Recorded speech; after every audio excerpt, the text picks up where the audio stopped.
set me free. Really that I ever pee.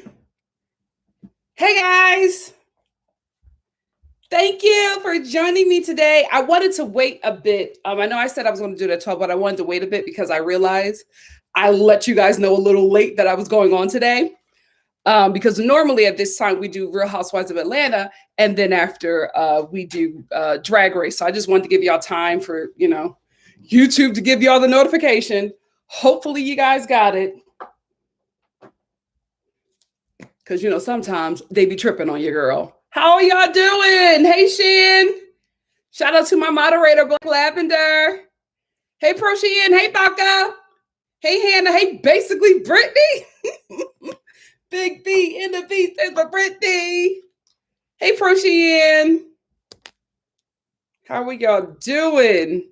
I'm so sorry about yesterday as well. You can tell I'm an arts kid because I had no idea about the Super Bowl. Y'all were all letting me know. Y'all were like, hey, girl, the Super Bowl is today. And I was like, really?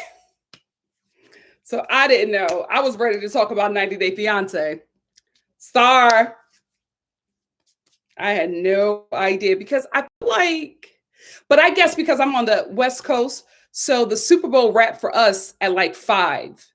I think it wrapped for you guys a bit later, but that's still like, I still felt like there was time to watch a show after that since it ended so early. So I at least thought that Atlanta was going to be on, but nope. Nobody puts a show on after the Super Bowl, which is just dumb to me. How y'all doing, my Star fam? Hey, Tony. Shout out to my moderator, Tony. Hey, Jasmine. Jasmine said, I finally got here on time. Hey, Jose. Hey, Misty. Hey, Tracy. Hey, Christine. Oh, gosh. Basically, Brittany, that proposal was it. I'm telling you, I felt like he just threw that proposal at Chevelle to be like, here you go. Since you're asking, here it is.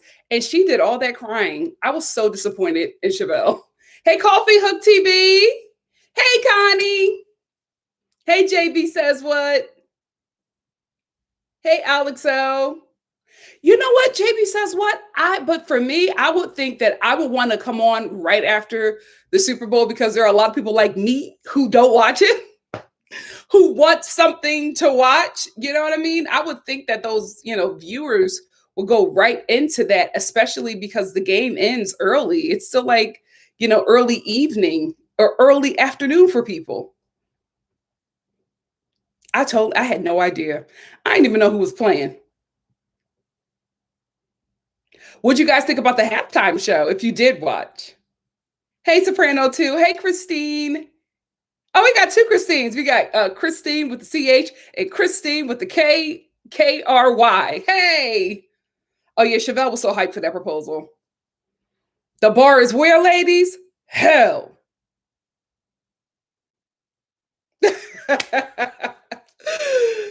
Thank you, Shan. Yeah, I didn't watch it all. I was literally in here watching Drag Race, Little Women Atlanta, Belle Collective, Married at First Sight, Unfiltered. What else was I watching? I was just watching everything on my DVR, just waiting for my family to calm down. Pro Sheehan said, this episode was so produced. Drag Race needs to be better next episode or I might drop it. I kind of already see who was going to be at the top. Yeah. Yeah, especially with the lip sync for your life. I was just like, oh, really? Oh, really? Oh, yeah, Aaliyah, I am going to review it. But that I'm not going to do it as a live. I'm just going to film it because some video, I want to do half and half because there are people who want the edited reviews and there are some people who like the lives.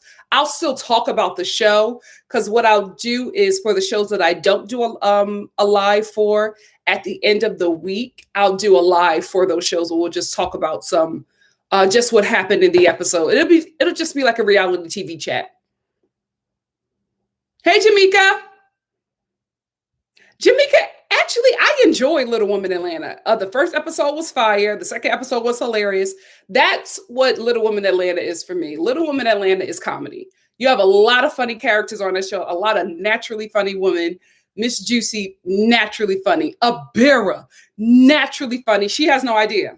Abera is just being Abera, but she is hilarious. It's a fun show. It's a fun show. Who said that about Chris from Married at First Sight? Tracy, I can't talk about that man. I just stopped being upset. There's two shows that I watched yesterday that really pissed me off. Chris, the latest episode of Married at First Sight, Chris just got under my skin. And if you watch The Bell Collective, Kaylon, I was just like, y'all got me watching these shows that are pissing me off. Okay. Oh gosh. And I don't want new people to find my channel. And these are the videos they find me on. And they're just like, she is really angry. Shonda Abera's hilarious. Misty, I think that Miss Juicy is being very cocky for camera. I don't think that that's how she really is. Because if you go to the other seasons, she wasn't like that. It was actually Minnie who was, acting really, really cocky. And Miss Juicy was the one who her and her mother were bullying. So I think a lot of, especially last season, they were putting it on a lot. So I think that, they're aware of the cameras, they're aware of storylines. So this is what they're doing. I honestly think that a lot of the ladies were not in a bad place. But, you got to make drama for the show. Oh, DeWay, that part at that brunch, I was just like, we're going to talk about it. We're going to talk about it this week. Oh, we're going to talk about it. Because like I said before, I'm going to put the videos up that I, edited, and then I'll do a live for them and we'll talk about them.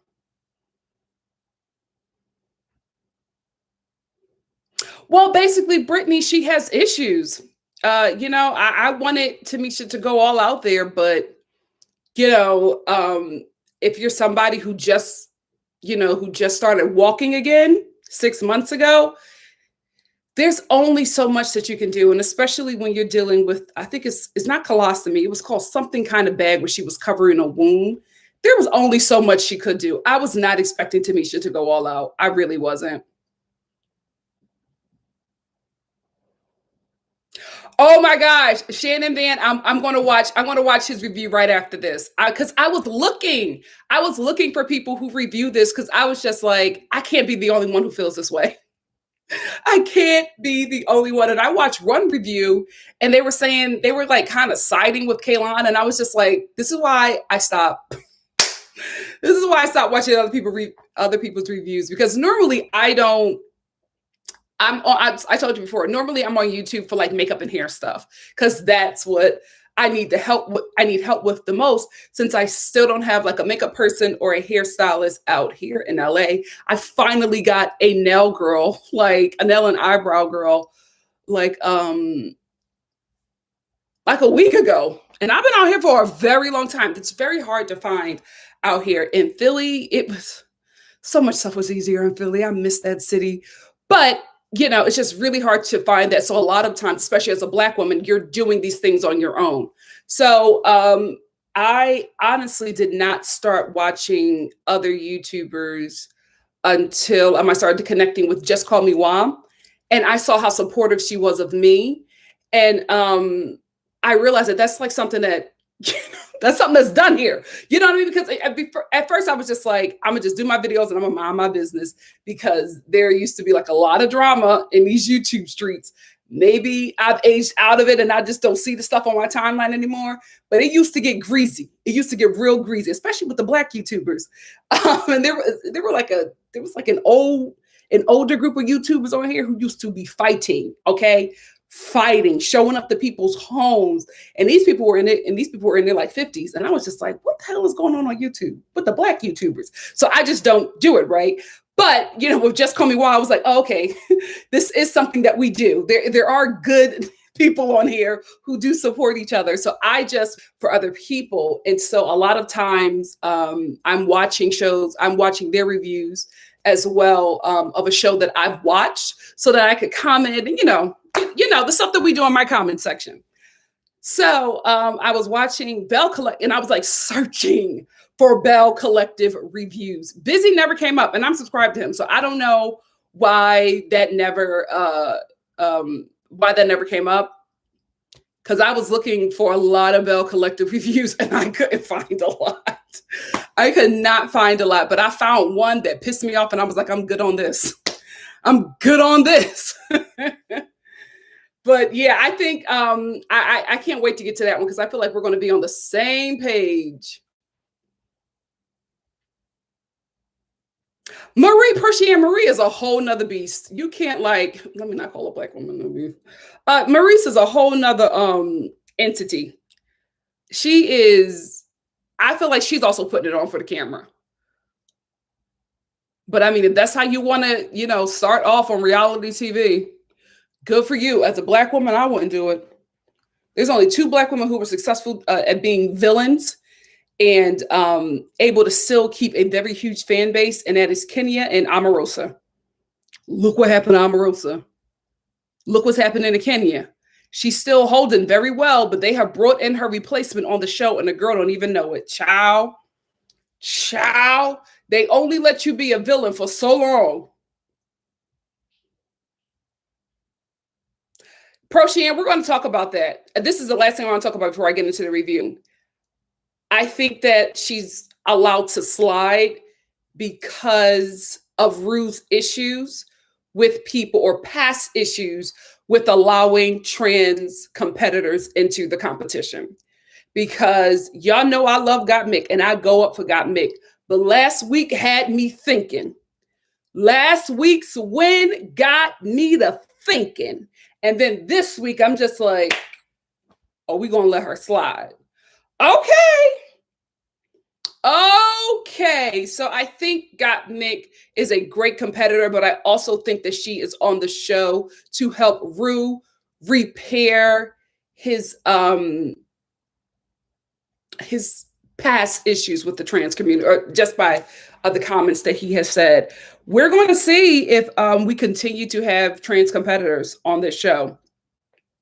If we're going to have multiple trans competitors on this show, I don't know, but I'm starting to see Gottmik slide on stuff that Utica is getting dragged for. Baby, let's get into it. Because I just got heated all over again. Because the way they were coming at Utica, Mama didn't like it. Let's talk about how they treated my girl, because I wasn't, oh no. Aaliyah, you think Gottmik is winning? And now that I don't think. I think we all know the winner of this season, Simone. Gottmik is going to be in like the final 4. It's happening. Not saying that the girl won't, show up, but I just feel like she gonna skate over some people, and we know why. Yeah, Jose, let's talk about it. I have never ever heard somebody like kill a line like Tamisha. And as in kill, overdo it. Oh, Tamisha with that I said what every time the camera was on her, but I said what I said. Okay, I said what I said. Fine, I said what Tamisha, if you don't stop watching the Real Housewives of Atlanta and back up, this is another thing that got me with Tamisha. Tamisha was just like, I'm a grown A woman. Okay? I'm a grown A woman. But may the best man win. I'm going to miss her. I want to miss her. She was a gem on this show because I said what I said, and what I said was what I said because I said it. I think at some point Candy got confused about what was happening because I know I was watching like Tamisha. You know what? I'm going to be real with you, girl. I forgot what you said because I'm focusing on the I said what I said. I don't even know anymore. That's why Candy walked away because Candy was just like, girl, and she just walked off. Speaking of Candy, I watched her live about, because after every episode she does a live, and because you know that I don't like how she's treating Elliot. I do not like it. From what we see, it just looks like she comes after Elliot unprovoked because Elliot doesn't come for her the same way that she comes for her. But There's always a but. In her live, she said that when she told Elliot to read the room, it was because before that, Elliot had called her ghetto.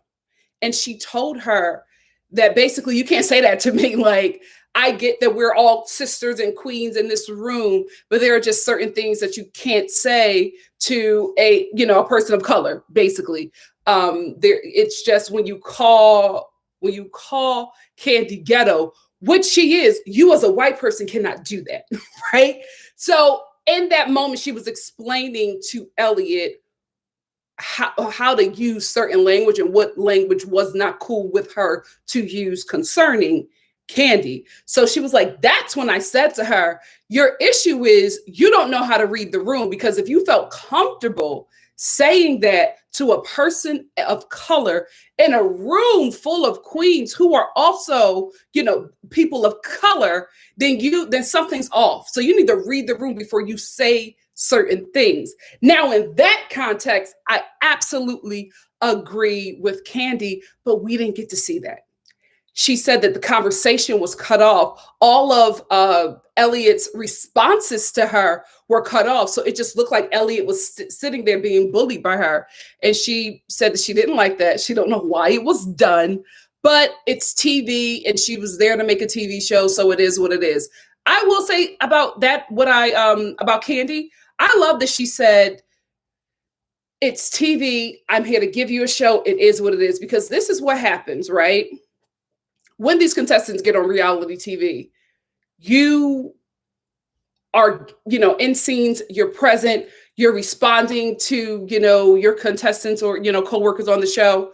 You don't know what that show is going to look like. So whatever they put out, you have to be okay with because you signed the contract. So when you do reality TV, they can make it whatever it is, even if it never happened. Like I told y'all about this term in reality TV called Frankenbite. What that means is they can make a contestant say something that they never said, which is why there are always so many people on reality TV like, I never said that. They edited to make it seem like I said that. And people will be like, no, but you clearly said it. No, they did not say it. What the show did was take audio from another scene, probably filmed weeks in advance or weeks after, take that audio and put it over the person. But if you watch it close enough, you won't see their lips move, or you'll see their lips move and it won't match the audio. What they're doing there is not being deceptive. They're creating a storyline, right? So if they have watched all this footage of the show and they see that these two people are not getting along for maybe the last few, you know, days of filming, they're going to make it seem like there was a beef from the moment they walked in. So they'll have, you know, one character, you know, giving the evil eye to another character when it could be somebody else. And they could be like, you know, they could be tweeting like, oh no, I was doing that to Tamisha, not Olivia, but it doesn't matter, because what you gave them was just something to chop up and make what they wanted. That is reality TV. That is why they can get away with calling it reality TV, even though 90% of it is fake. Here is why. Although you weren't making that face at Tamisha, although you didn't make that comment about Olivia, you made it about somebody else in another scene. It doesn't matter, right? It really happened. You really said it, but you didn't say it in this context, and you didn't say it to this person, and you didn't say it on that day, but it still happened. So that's the real part, right? The TV entertainment part is the storyline, is the editing. So I absolutely believe that that situation happened with Candy, but I love the fact that she said, this is TV. I'm here to make a show. Like, you know, taking it all on the chin is just like, I don't like how that looked. But again, I signed the contract, and this is what you absolutely sign up for in reality TV. If you want to have more of a pull over how you look, you got to be an EP. You have to be the EP of the show. That's the only way you're going to get a favorable edit. If not, you better buckle up, because they're going to make it look like whatever the hell they want to, because it has to be entertaining for their audience. So that does change the situation a bit with Candy and Elliot. And I would not have found that out had, YouTube not recommended Candy's live. And I watched the whole thing and it was really eye-opening. It really, really was. But again, I love the fact that she was just like, it is what it is. I did it. It's reality TV. They can make it whatever they want. I'm so grateful for the opportunity. That's how, if you're going to do reality TV, that's the attitude that you need to have. Tamisha. Oh God. Still a fan, right? Still a fan of Tamisha, but Tamisha, you were really trying to make this "I don't care for you ladies" comment seem harmless. It was not harmless, Tamisha. I love you, but it was not harmless. You cannot start off by saying to someone, "I don't like a few of you here, but y'all turned it. Y'all did an excellent job." Who cares about what you said after that? We are stuck on who you don't like because you said it. And then you kept on reiterating and saying, no, what I said was, I don't care for some of you girls. Well, yes, that's what we're talking about. That's what they're bothered by. But the fact that you keep on reiterating the statement and then trying to take away its effect, right? Trying to act like, well, no, it's just what I said. But no, Tamisha, it was nasty. It was a nasty way to start off. And if you and Candy and Tina have had some prior issues, they know exactly who you're talking to and who you're talking about. That's why Tina was just like, well, just say it. Like, who is it? Like, I think it would have went a lot better, or you would have got to resolution a little quicker if you would have just said who you were talking about. Because the two people who got offended by it were the people you were talking about, but you would never say it. So that created more frustration because they knew who you were talking about and they wanted you to say it, but you wouldn't say it, but you would say you don't care for a couple of girls here. So who's a couple of girls? It was rude, Mama. I love you, but that was rude. I would have gave pause to that as well. And you kept on trying to focus on the compliment part, but you started off with some shade, some nastiness. So that's where everybody was focused. Tamisha, I love you, baby, but that was wrong. You wanted all the smoke and you got it because you could handle it, but you wanted that smoke and you created that situation at that moment. The other stuff, I'm not going to say that all was you, but you created that situation.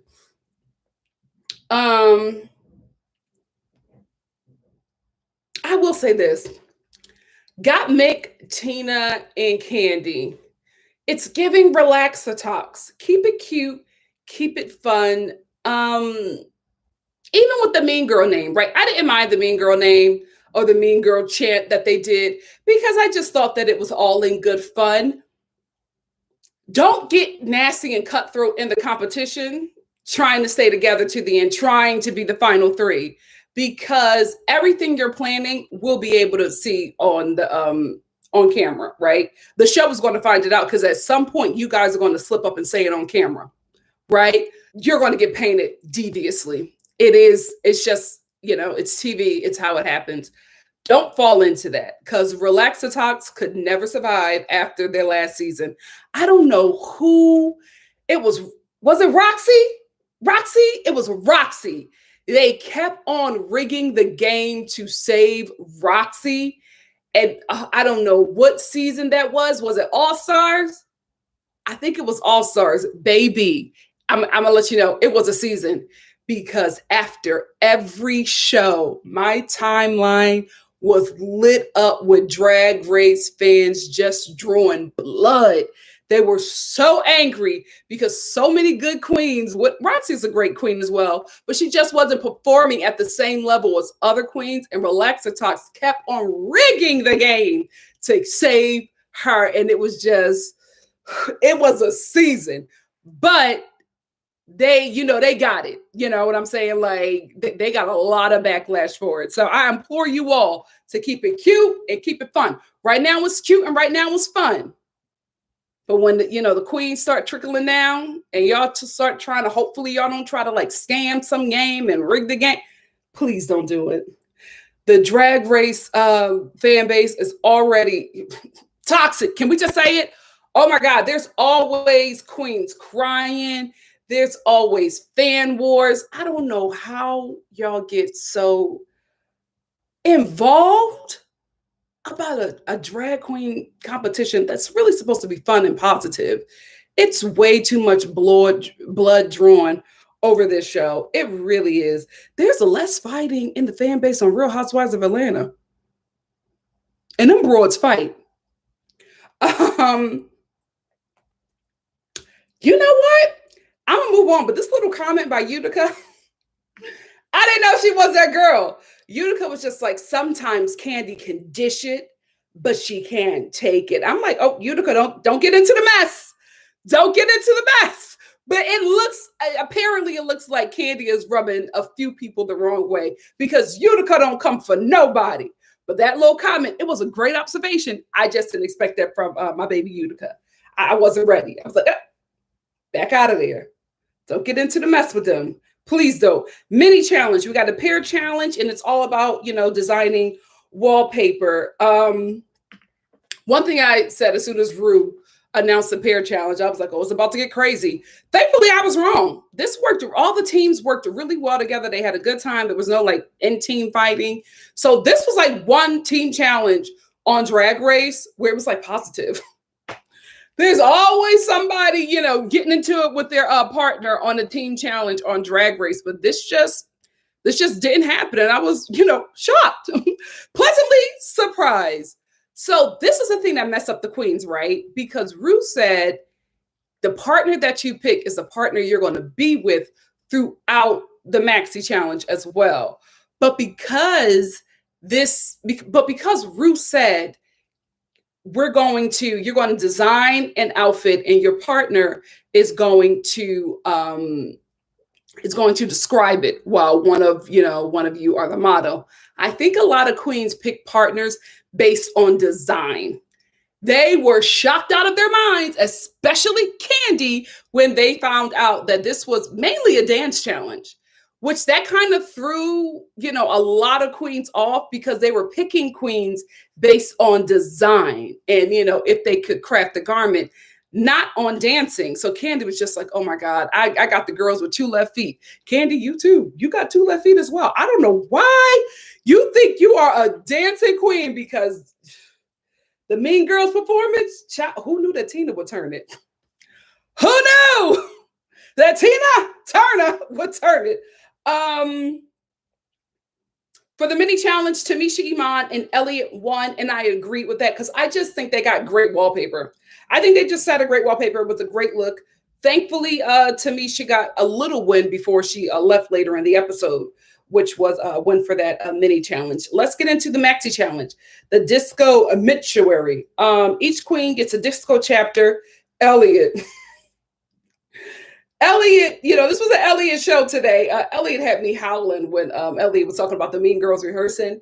She was like, the Mean Girls, they're cute. And I mean that facetiously. Elliott had me dying this episode, dying.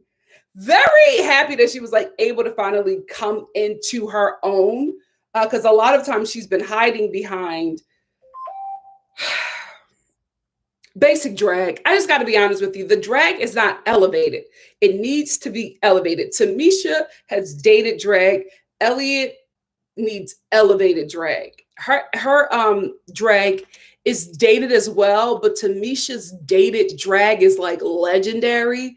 So it doesn't, for some reason, is not as unnerving as Elliott's drag. Tamisha's drag, you're looking at the beginning of drag. You know what I mean? This is the drag ancestor. So when she does it, everything is so this is what this was created from. You know what I mean? So you're looking at a legend teach you about the beginnings of drag. So it's just very different. With Elliott, it's just mama, you are stuck in a decade, and your drag just needs to get out of there. But I'm glad that she was focused on this episode and got a little win at the end, or close to a win, because that really, she needed that. Because when she came into this show, the ladies were paying her dust. Now they're talking about her while they're sitting in the back. So Good for Elliot, but she had me dying. I just want to hug Tamisha this episode. This episode, she revealed that she was dealing with a bag. I forget what it's called. It's not a colostomy, but it's something in that family. And she was saying it's because she has to work with that bag because she has an open wound. So I don't know what it's for, but for some reason, like she has to have that. I don't know if that's how she eats. I don't know. I really don't know. But she said that that's like what she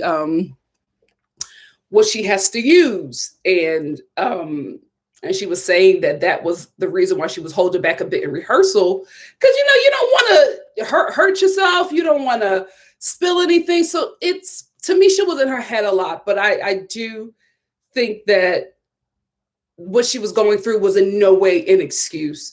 It was just honestly what she was going through. She was just like, I'm in my head a lot because I just started walking 6 months ago.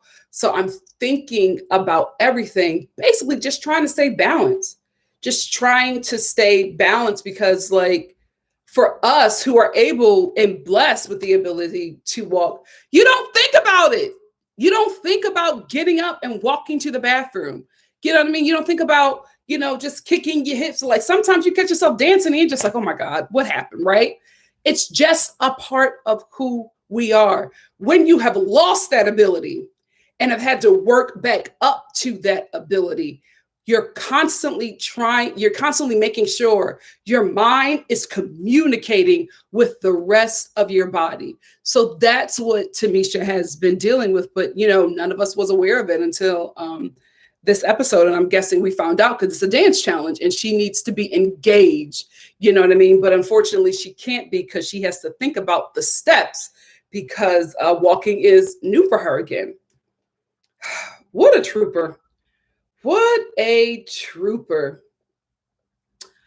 This episode made me worried for Utica because I think she got just a little bit of praise last episode. And now this episode, they were off, the show was focusing on her in a way that was a little bit alarming to me because I'm just like, are we trying to cut Utica?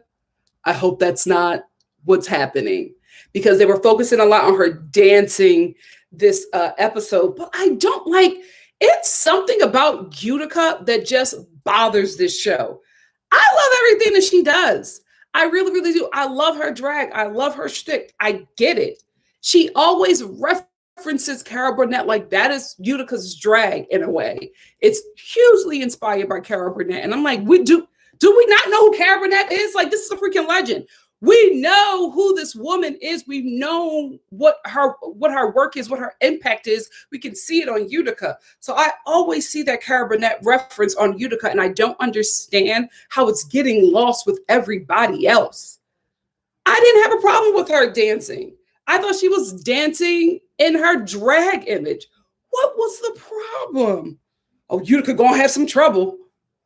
Y'all want her to have trouble because y'all can't believe that she made that couture outfit from a sleeping bag. It was giving me Farm Rio.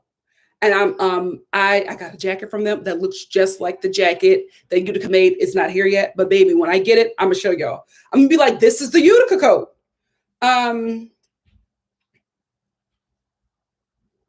The Mean Girls, we already talked about them. This is what I do want to say about the Mean Girls concerning Gottmik. Gottmik, you're not about that life. You are not about that life, baby. You are putting it on.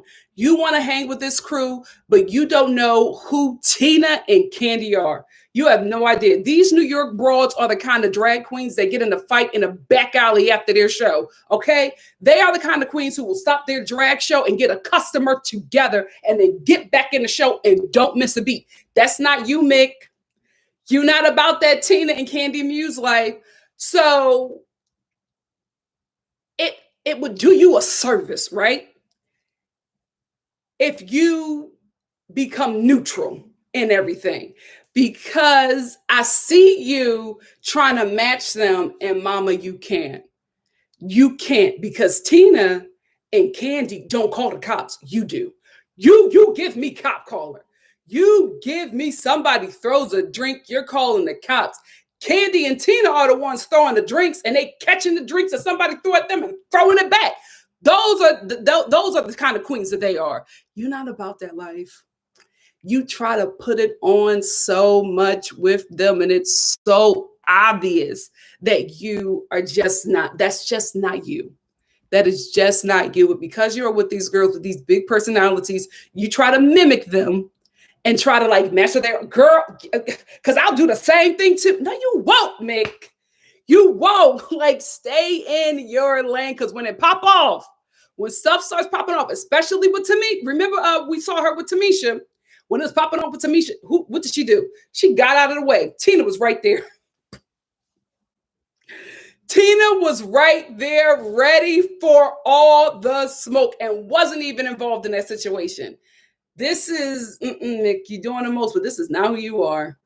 If I were you, I would back away from that group and try to befriend other queens, because you will not be able to hang with these girls outside of this show.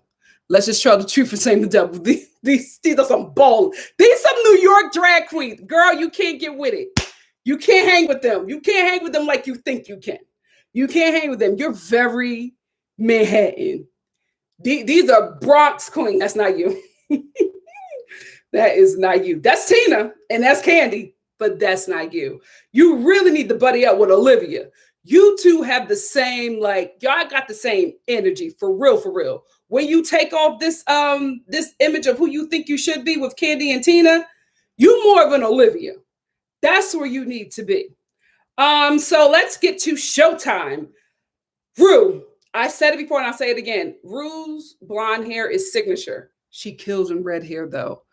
I love Ru in red hair. Just gorgeous. Her, RuPaul and Olivia Lux. And red hair, like red hair is Olivia's signature. Blonde hair is Ru's signature. But they both do a red so well. I love this. For me, this is one of her best looks. This was one of her best looks on the season thus far. I loved everything about it. Didn't have one issue. Did not have one issue. So the Mean Girls go first in the Disco-Mentary. Tragic. All over the place. Candy is looking where everybody is going. Got Mick keeps on running to the back because, you know, she's not a dancer. That's okay, but she's just not, right? So she don't really know where to go. Candy is looking all over the place. Tina, who knew that out of this group, it would be Tina? Tina is not the best dancer, right? You couldn't tell her that. You couldn't tell her that. First of all, Tina won this part with her outfit. She chose such a great outfit that if she was wearing something different, she will look a mess. You will see how bad the dancing was, but this dress moved so beautifully on her that it just elevated the performance. And you could tell that she loved the dress because she felt so good in it.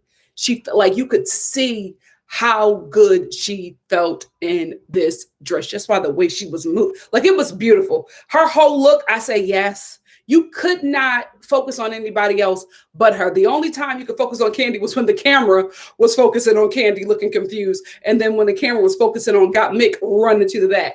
But this was Tina's. This was Tina. She did a great job. Her head was a little, you know, she got a little capped up because she thought that she was going to be in the top. Honey, that outfit was in the top.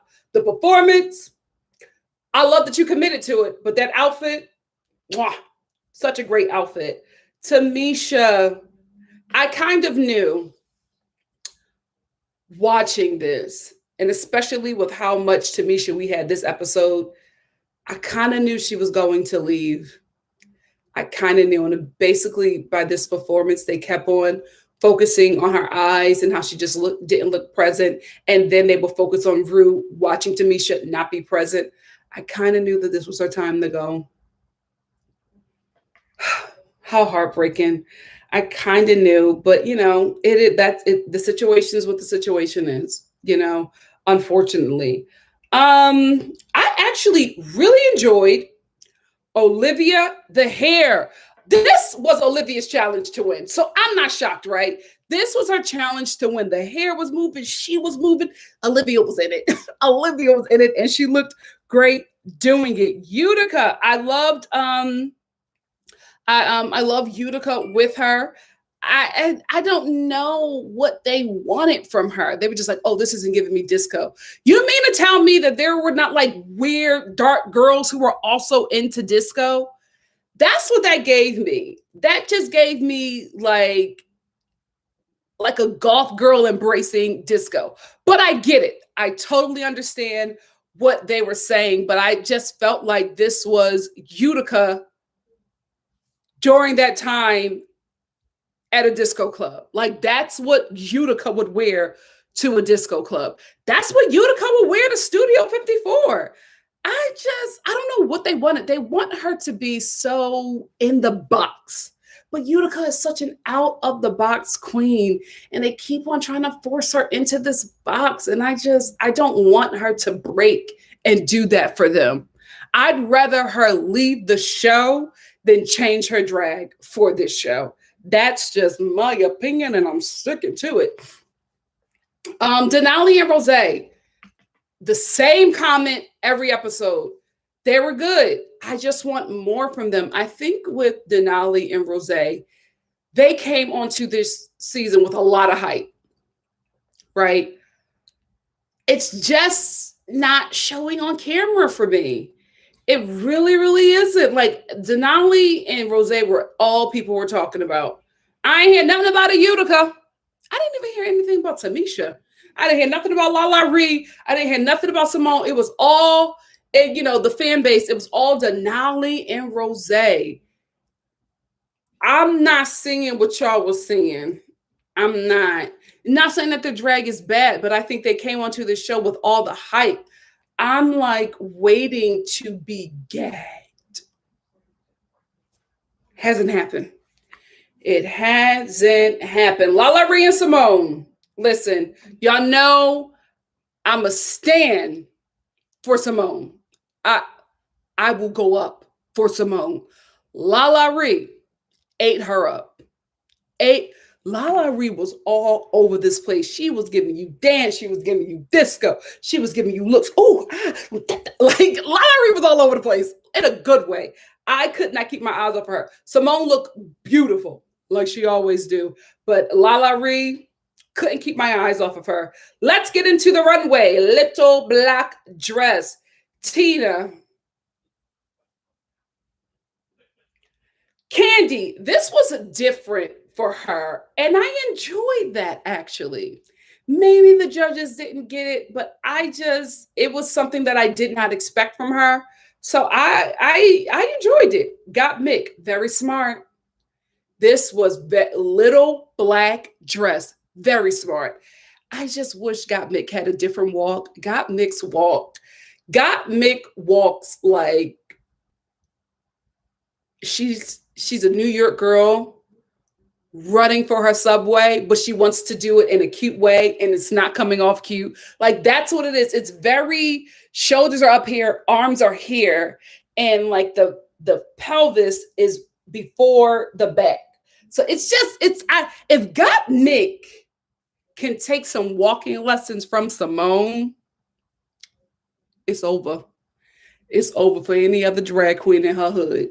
It's over for them. If she can get a good walk, girl, ciao. But this was so smart. I was like, yes, girl. You may not win, but yes, girl. You may not win this episode, but this was very smart. Very, very smart. That's one thing I like about Got Mick. Got Mick's drag is smart as well. Like the beat is crazy, but she does very smart drag. Elliot, dated, very 90s, and not 90s in a good way. Elliot's drag gives me all of Melanie Griffith's costumes and Working Girl. I just feel like she rated the Working Girl set and came straight to Drag Race.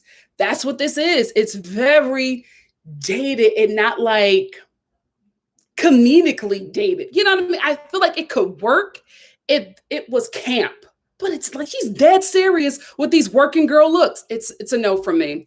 I still think that Elliot's best look, I believe it was on episode 1, and it was that demonic Mary Poppins look. Superb. She's never created anything else like that after. I don't know what happened. But again, how do you go from that Mary Poppins look you know what I mean, to the rest of your looks being working girl. What's going on here? Something is not adding up. Tamisha, the best she has ever looked.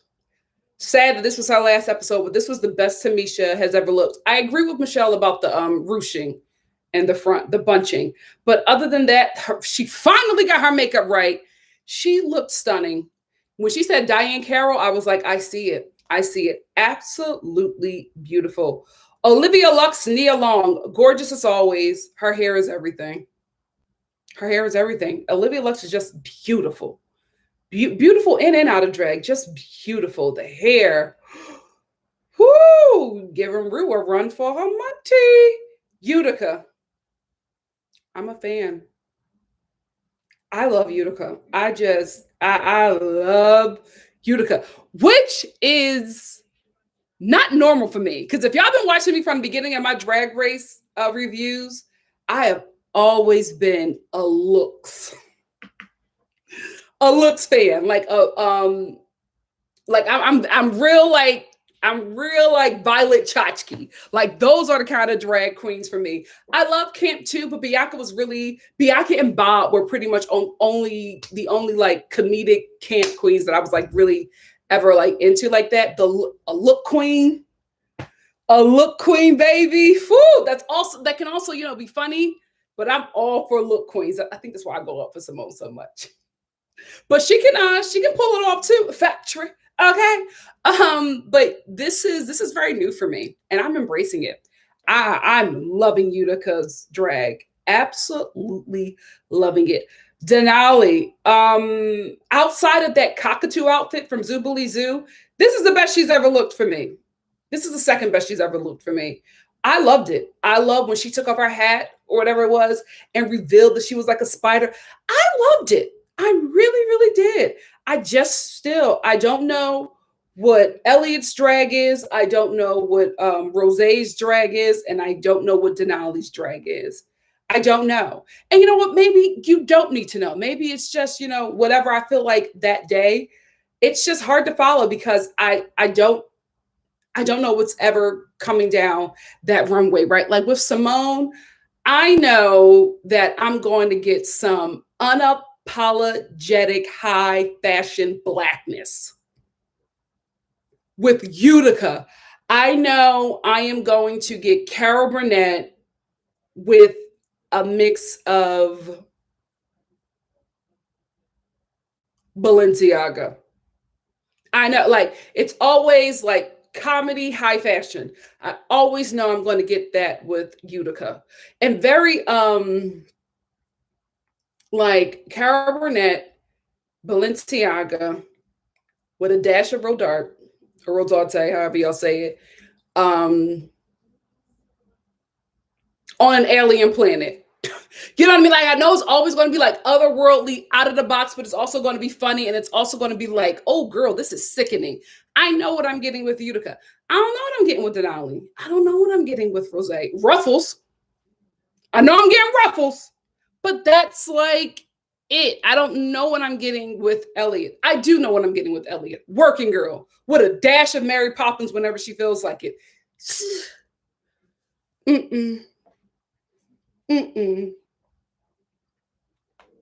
With Candy, I know I'm always going to get that Benji girl who sometimes thinks she's doing a high fashion look, but really it's Fashion Nova. But that's okay because she owns it, right? These other girls, I don't know. Rosé, more tulle and ruffles. That's what it is. I'm like, you did this already and you did not get high marks. Why would you do this look again? I don't know. Lala Ree. It's unfortunate. And I think Lala Ree is one of the queens suffering with not having the budget. That's what's happening with Lala Ree. Because I feel like if Lala Ree had the budget, she'd be performing a lot better in this show. The problem is that Lala Ree is an outstanding drag queen, outstanding performer. She does not have the money. She does not have the money for these garments. She just doesn't, which is why she's always unfinished or showing up in a little black, this little black dress that was just, it didn't read well on camera. It looked very unfinished and it looked very cheap. I think our girl doesn't have the money, but she gonna kill on All Stars. Her and Tamisha, because I don't see Lala Ree winning. I see her going far though, just based off her performance alone, but I don't see her winning. Simone, I'm a fan of Utica. Y'all know that. I'm a stan of Simone. I mean, unapologetic blackness every time. Every time. She's just, I love her. I love me some Simone. Let's get to judging. I didn't like this comment made to Candy. It felt like they were telling Candy in a coded way to be less ghetto. I didn't like it. Like they were telling her to be less ghetto, less hood, less bangy. That didn't sit right with me. That's who Candy is. She's a drag queen from what, the Bronx? What you expect her to be? That's who she is. I didn't like that at all. I did not like that at all. It's still like thinking about it right now, it's still not sitting right with me. It really, really bothered me the same way not the same way, but more, this bothered me more, but it also bothered me about how they talk about Utica, but they just don't, they like what she's doing. They just wish she was doing it as if she were Simone. That's not Utica. You brought her on the show because of the drag that she has. Why are you trying to change that? You got Candy on this show because she's a bangy hood ghetto drag queen. Now all of a sudden you get her on the show and it's just like, oh, this is too much. That's who she is. I like Michelle besides, but to have a white woman tell this Afro-Latina drag queen from the Bronx that she don't like this, that didn't sit right with me. And no, I don't think that Michelle is racist or anything. But it's just like, who are you? Who are you? Because you do this when you're trying to be cute and funny and connect with the girls. So what if Candy responded with, well, I don't like when you do that to talk to me or to talk to any other other girls to be cool.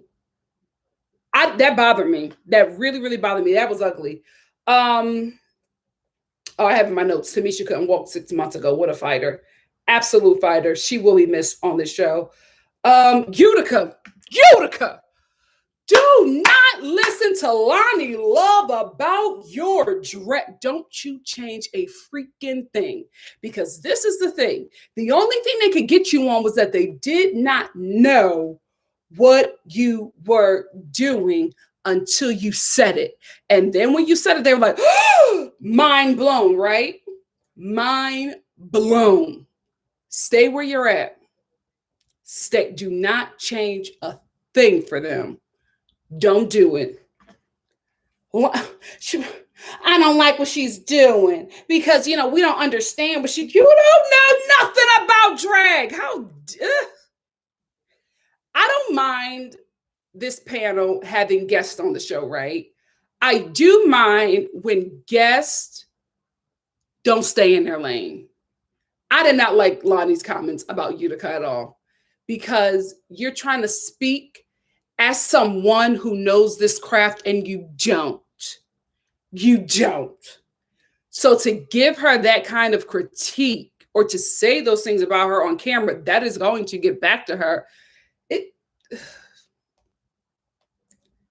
Ciao. Let me back out of there. But that bothered me. Utica, don't listen to nobody about your drag. Don't change a thing. And you either, Candy. You either, because they got a problem with you being hood, bangy, and ghetto, but they racking up ratings over you on this show. Because right now, the only one that's trending, the only one who got clips from the show is Candy, the hood, bangy, ghetto girl. Don't change a thing. Oh, that bothered me. And the judges normally don't get on my nerves. They got on my nerves this episode. Nothing wrong with her. Oh, I wrote in my notes, there is nothing wrong with Utica. I rebuke this hate on her drag right now in the mighty and the matchless name of Jesus. She is perfect and you all just need to catch up. I was heated. I was real heated because I did rebuke the whole show. Anyway, congrats to Olivia. She actually won. I didn't talk about her dress because I didn't think it was anything spectacular. Olivia's beautiful. She's just going to win on face alone, but I'm glad that she won. I also think that she won this because Lala Ree had a terrible dress. It was either between, for me, when I watched it, it was between Lala Ree and Olivia. When Lala Ree walked down with that unfinished dress, I was just like, with that too small dress, I was just like, it's going to Olivia. So those are my top two. So I wasn't shocked that Olivia won this challenge. Now, speaking of TV, who was shocked that Tamisha and Kandi went up against each other at the end? Not me. Not me. I mean, it's TV. This is what you're going to rig it to have these two who just had this major argument go up against each other. I knew it was Kandi. I knew that Kandi was going to stay, because the whole episode, Tamisha was telling us about how she is still, you know, in her head about walking, and she has this bag on her. I didn't expect her to do anything to damage herself, her body physically in any way. And if you're somebody who just started walking, I'm not going to expect you to lip sync for your life next to a Kandi Muse. Kandi was all over that stage. All over that stage. I will say this. I'm going to be very honest with you. I feel like if the song was different, Tamisha would have won. But this song is very upbeat. There was a lot of moving. I felt that, you know, the theme was disco this episode. But I feel like if it was, you know, is it Jennifer Holiday? I Am Telling You. I feel like if it was something like that, or Congratulations by Vesta, I think Tamisha would have won that lip sync. I think, but this was very upbeat, a lot of movement. I did not think that she was going to turn this one out. I didn't think. But if it was something where all she had to do was stand, and she would have ate her up. But this wasn't her time. This wasn't her time. So Tamisha is let go. She loses this, and I love how she took this loss. She was very positive, even all the way until the end. Like, even until the end, Kandi was shook. So I don't know what Kandi we gonna get next episode, because Kandi was shook and humbled. I hope Kandi doesn't change. I hope she doesn't change. But she was very, very, very shook, and a lot of the queens were gagged that Tamisha went home, especially Ru.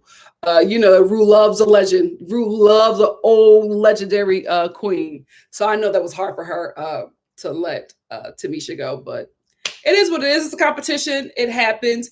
I did like that Tamisha was just like, I'll see y'all in All-Stars. So Tamisha, no. Tamisha's going to go, and she even said it to Kandi, I'll see you on tour. So Tamisha already know what this is. Tamisha's going to go on tour. She's going to get some money. She's going to up her game. She's going to get healthier. And she's going to be on All-Stars. And we'll see her then with a bigger budget and greater health. So I'm excited for what's to come. Let's get into Untucked real quick. I love that Mick got that message from her parents, who ended the message by saying his given name, or the name that he gave himself, which was Caden. That was just like, that got me. That got me, especially when Mick was just like, it took them a while, you know, to get there. So I can't believe that they even said that. But that is my given name, Caden, and his parents ended with that, right? Listen, slowly but surely, we're dragging them boomers. We're dragging them boomers over to the right side of history, slowly but surely. What it takes is you guys. What it takes is, you know, Gen X, Zennials, Millennials. It takes you living in your truth and being unapologetic about it. That's what it takes. That's what it takes, because when they realize that they will either accept you or lose you, that's a decision that some people don't want to make. So, you know, when you live your life on your terms, you decide who is going to be in it and who is not going to be in it. And those who are going to be in it are going to have to play by your rules, because it's your life, baby. So that, you know, a lot of that comes with people like Mick, the whole drag cast, living their truth and being unapologetic about it. I love that. I really, really did love that part. That, like I said before, that got me. That got me. Well, he was like, that's my given name, and they've never said that before. baby. And also when Got Mick was talking about the confidence that that he felt wearing the little black dress, the little black dress thing covering whatever. She was just like, I would never wear this a year ago because of, I wasn't comfortable in my body. And she just, Kaden just got the top surgery. So when Got Mick was saying, I would never wear this a year ago, that's what he was referring to. So that was, we got, I told you, Got Mick is not about that life. And that bothers me because I feel like Got Mick is, too much of a great drag queen to be a flunky for Tina and Candy. However, there are moments like this where I'm just like, Got Mick always gets me back. I was happy that Elliot, like I said before, got some positive comments because, as you can see in Untucked, it really impacted her in a way that she really needed, because since day one, the queens did not accept her because of, her drag. So to have her get these comments and, have the confidence boost that she needed, I was happy about that as well, because we, if you watch my first Drag Race review, you know that I hated how they treated her. I did not like that. Olivia can lay a wig. In Untucked, when we were getting close-ups of Olivia looks, that wig looked like it was coming from her scalp. Olivia, why are you not on YouTube doing hair tutorials? Are you not doing these wigs? Because you were talking like you do your own wigs. Get your coin. Get on YouTube and Instagram and start doing some wig tutorials, because that wig looked like it came from your scalp. Bravissimo, because that is very hard to do. I'm glad that Tamisha and Candy were able to fix it before the end, because I would have hated for either one of them to leave and they still got beef. So I'm glad they were able to fix their situation, their issues that they had before they had to lip sync against each other. Tamisha walking through the workroom. I was just like, Tamisha, why are you trying to make us cry? Because she was taking it all in. And I was just like, oh, Tamisha Iman, I'm glad you were on the show. What a breath of fresh air. What such a fun, positive, loving person. Until there are some of the girls I don't care for. I was like, oh, okay, Tamisha, back out of there. You are the mother that we all love. But yeah, that still didn't change my opinion of her. I'm glad we got to experience her, and I'm glad she was able to be on this show, because it seems like she's making a huge impact. Because I follow her on Instagram, and let me tell you something. I'll be very honest with you. In all my years of watching Drag Race, I have never seen a Black drag queen embraced by the fan base this quickly. It takes a while for their followers to grow. It takes a while for the fan base to like really, give them their flowers. Tamisha from day one was doing numbers. Very proud of her. That says a lot about her. It really, really does. And a lot about the fan base that hopefully where the fan base is evolving, because we got some issues. But anyway, that is all I want to talk about with this review. And if you're just here for the review, beloved, it ends right now. Now we're going to get into the chit chatter for the next, I don't know, who knows, half an hour to 4 hours. We never know, especially with Drag Race. So let's talk about it. Denard, who do you think they're pushing to top 3? Who are you talking about? Shannon Evans said, Tamisha looks so much healthier on What You're Packing. Oh, really? I have to watch that, Shan. I really do have to watch that.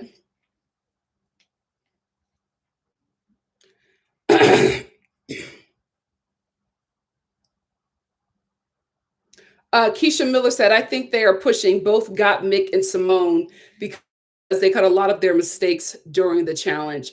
I can agree with that, Keisha. I really can, because the only reason why Got Mick was not in the bottom with Candy, because I'm sorry, Tamisha did not do a great job, right? She did not do worse than Candy or Got Mick. Got Mick and Candy were not good at all. They were all over the place. Like, had it not been for Tina, that group couldn't have been salvageable. It really couldn't have. It should have been Gottmik and Tamisha, but this is Gottmik and Candy, but this is a TV show. So it got to be Candy and Tamisha. So, yeah, Josh. Oh, Olivia Lux's wig. I was like, girl, it looks like it's coming from your scalp. That is unheard of. Joshua said, I'm not seeing a winner from Olivia, but she reminds me of Valentina. Absolutely. Olivia is not winning. I think Olivia is going to be one of the queens that gets cut right before they get to the final three. I think she's going to go far, but she's not winning. Lala Rhea is going to go far, but she's not winning. Denali and Rose, one of them is Denali, Rose, and Candy. All three of them are up for elimination at some point. I think if it's not Candy next week, it'll either be Rose or Denali. I think the final queens are going to be Simone, Lala Rhea, Gottmik, Simone, Lala Rhea, Gottmik, and Tina. That's what I think is going to happen. Unless, that's what I'm saying right now, but we never know until the Snatch Game. That Snatch Game is a season finale decider every time. Every time. Persian said, I'm still, oh, hold on. The comments jumped. Hold on. Persian said, I'm still rooting for Olivia to pick it up and to get to the finale at least. I don't know, Persian. I don't know. I don't know which one of you sent me that video of Olivia dancing, but thank you. But one of you guys sent me a video of Olivia dancing. Gosh, Olivia can dance. I don't know what's going on. You know what? Maybe Olivia cannot dance in heels. Now that I'm thinking about it, every time we've seen Olivia dance, she's been in heels. But when y'all sent me that video, Olivia was in like dance sneakers. And she was like killing it. It was like modern ballet. Olivia can really dance. But maybe she can't dance in heels. Maybe that's it.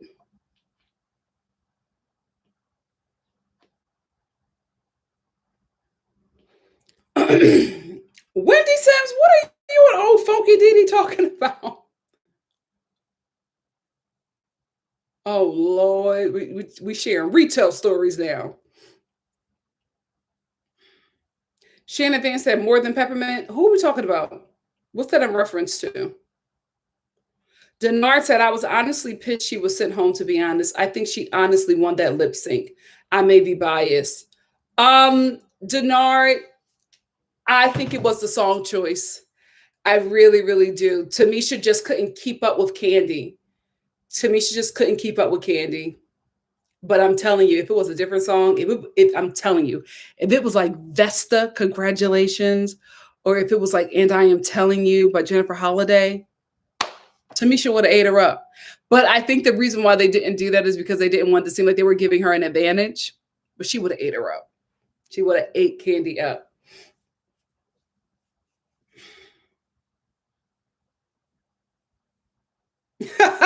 Josh O said, I'm glad Tamisha is getting so much love. She has been doing drag for 758 years, so she deserves it. Absolutely. And Tamisha has trained and pumped out a lot of queens, okay, out of her drag coochie. She has pumped out a lot of iconic queens. So I was glad that she was able to show the world who the mother is. I can't wait to see her on All Stars because she just knows she won't be on All Stars. I would love, real talk, I would love to see an all-star season called Legends Only, where it's just like legendary drag queens competing. I would love to see that. A Legends Only All-Stars.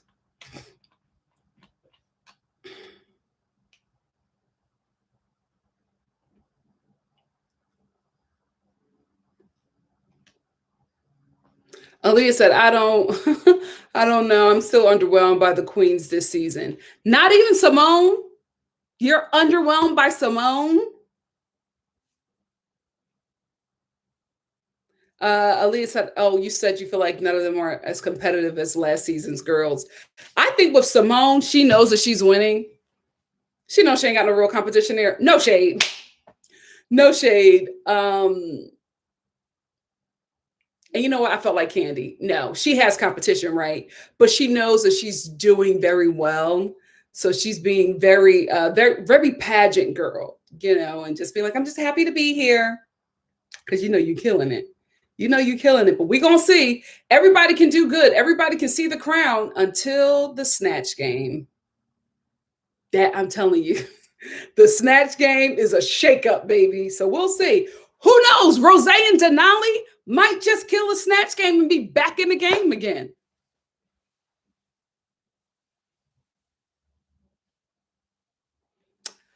Priya, I think they're going to wait for All Stars. But you know what? You never know. Tamisha may come back next season.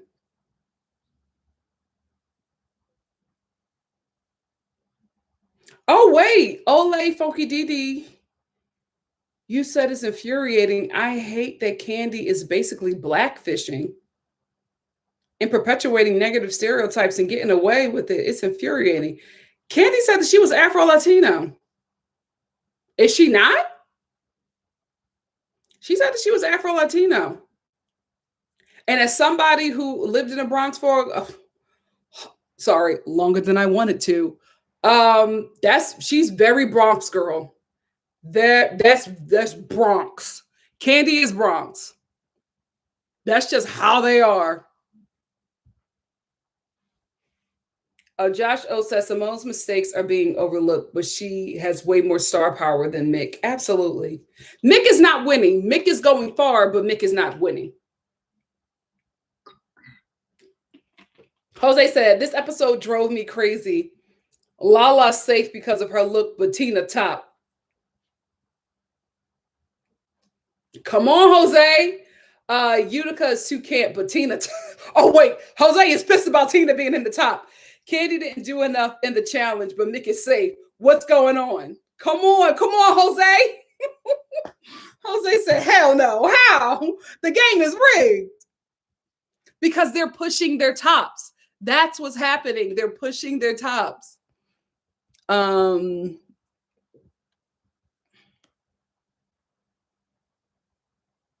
Josh, you don't think that this is the thing, Josh. Josh said, I don't think Lala will be around much longer as much as I love her. I'm telling you, I'm saying that those are my tops until the Snatch Game. Y'all know after the Snatch Game, I change it up. Because the Snatch Game is the decider. Because that Ru wants, this is how these queens are actually picked. Ru wants somebody who will be able to perform on tour. That's what's winning, right? A great queen who will give a great show either on tour or at the Vegas residency, because this is, extended money for Ru. So Ru is not going to pick a queen who is just a looks queen, but can't be funny, but can't host. You can be a queen that can't dance, because then you'll host, right? But if you can't host, if you're not funny, if you can't throw on a look, if you can't entertain an audience, you are not going far. Lala Ree can entertain an audience. Lala Ree is a great performer. Let's see how she performs in Snatch Game. Before I go on, we got a super chat from, I think this is Christine. Hey, Christine. Christine said, as an Afro-Latina myself, I find it offensive when people try to strip. Oh, come on, strip our blackness. Kandi isn't blackfishing. Okay, Christine, let them know, baby. Christine said, I'm going to let y'all know we exist. That's right, girl. Thank you. But see, that's the thing about Snatch Game. Snatch Game decides who was who was in the top and who was in the bottom. That decides who is actually going to Vegas at the residency and who is going on tour. Because you got to be able to perform. Denard said, I hate to say it, but I think God Mick is getting a flyby because of, oh yeah, Denard, I said that earlier. Because of being trans, because if some of these other ladies put on the same looks, they would not be getting by. Denard, I agree with the first part of your comment. Because I said it earlier, I think that Got Mick is actually, it's TV. Let's be real. It's actually, being able to coast by a bit.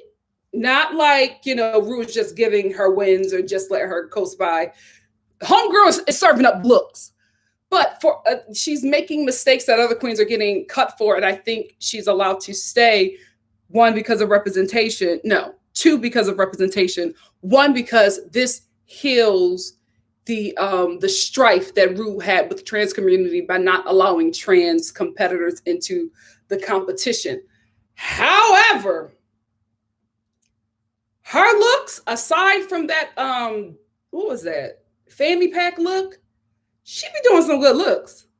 I've loved all of Mick's looks, except for that one that she won for. I was just like, that was Utica's win, and I will stand by that. Priya, what episode are we on? Hold on. Drag Race.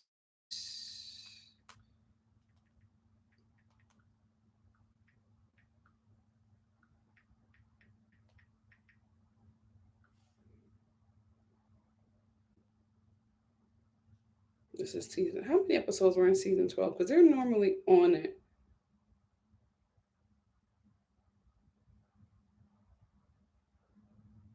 My internet is garbage, forgive me. 14, there's 14 episodes in the season, right? We are at episode 6. Let's see when Snatch Game came last season. Oh, Snatch Game was episode 6. So it might be next week. If it's not next week, it's the week after. Because they would have mentioned it. So it has to be like the week after. And you know what? Normally, Drag Race has 14 episodes. I think they're going to have an extended season. So I think we're going to have more seasons than normal. Because if we're at episode 6, and then we have a preview for next week, and it's not the Snatch Game, we're going to have a bit more than we normally do. I think this season may have because remember, we had 3 or 4 episodes where it was 2 separate competitions. So I think we might at least have 20 episodes of Drag Race. Can we deal? We might have something like that. We may have 18 to 20 episodes of Drag Race, because we're not at the Snatch Game yet. And we just watched episode 6. So I don't know.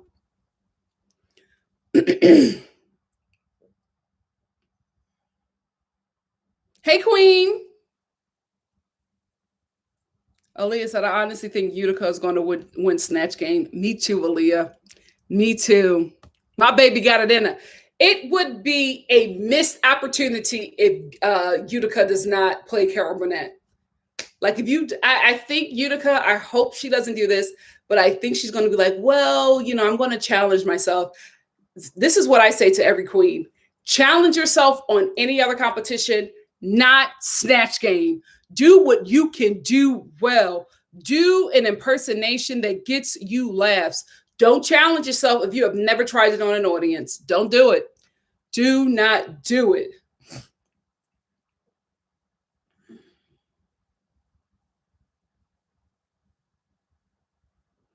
Ole Funky Didi said Tina will likely do well. Oh, yeah. Ole Funky Didi, Tina will definitely kill Snatch Game. Candy, I'm concerned about. Denali, I'm concerned about. Rosé, I'm concerned about. Utica, Tina, got Mick, I'm concerned. Simone and Lala Ree, up in the air, because not sure who they can play. But Simone has proven that she can create a character, but can she do an impersonation? Same thing with Lala Ree. So I don't know, but I think they may be able to turn it. But Denali, Rosé, and Candy, I'm very, very concerned about. And Olivia. But you know what? Not Olivia. Olivia's theater. So she's probably used to this. So we'll see. But I immediately, when I think of the Snatch Game, I think who I think is going to be in trouble, Rosé, Denali, and Candy. Unless Candy plays Rosie Perez. I would do it. If you can easily lean into it, do it.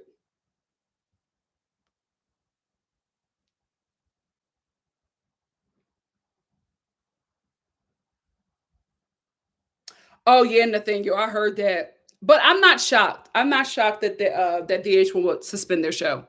I'm not mentioning their names because I don't want I don't need that over here. And NikkiStar TV, but I'm not shocked that they're suspending the show. You gotta wait. The same thing that's happening with a Hammer. Same thing was happening with him. Stuff is being dropped, and everybody says that any kind of press is good press. There's some press that will kill your business, even if it's not true. So be real careful, because people are just like, we can deal, unfortunately, we can deal with a little assault allegation. Cannibalism is where we draw the line.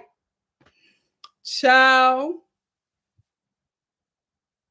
Oh, Jasmine, you think that Snatch Game is going to be episode 7 or 8? But will it? Because next week's preview did not say anything about the Snatch Game. It might be episode 8. We might be getting 2 or 3, maybe 4 extended episodes because, like I said, VH1 can't really film anything. So they're probably giving a lot of their shows extended seasons because, you know, the shows that they can get greenlit by SAG, that's the ones that they're going to do. Oh, Ole Funky Didi said, I don't see Olivia, Mick, Denali, Rose, or Utica do. Utica? You don't see Utica doing well in the Snatch Game? They will all pick great characters and get in their heads. Oh, don't do that to my baby Utica.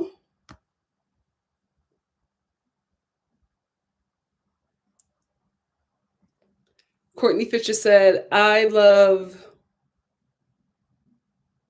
are you trying to say none of the ladies? But I felt like Candy was doing too much. Tamisha did the song justice for me. Are you trying to say you? I don't know. Yeah, but I get what you're saying. I think Candy was just very passionate. Oh, is this Sway Bay in anime? I always know it's you, boo. Thank you, Sway Bay and Anime, for the super chat. Sway Bay and Anime said, I do not think we should deny. Oh God, Lord. Guys, don't make this a diaspora war. Please. Please. Am I equipped to handle this conversation? I think I could guide it. Let's go. I do not think we should deny the identity of Afro-Latinos because the slave ships didn't just stop there. But I will complain about Candy darkening her skin because that is not her natural skin tone. Really? Candy. Thank you, Sway Band Anime, for the super chat. Ciao. That's not Candy's skin tone?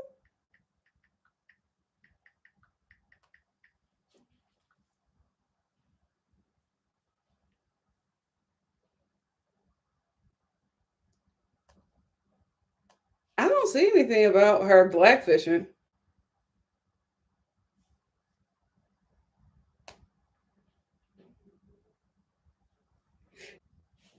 Is this just something that people are saying?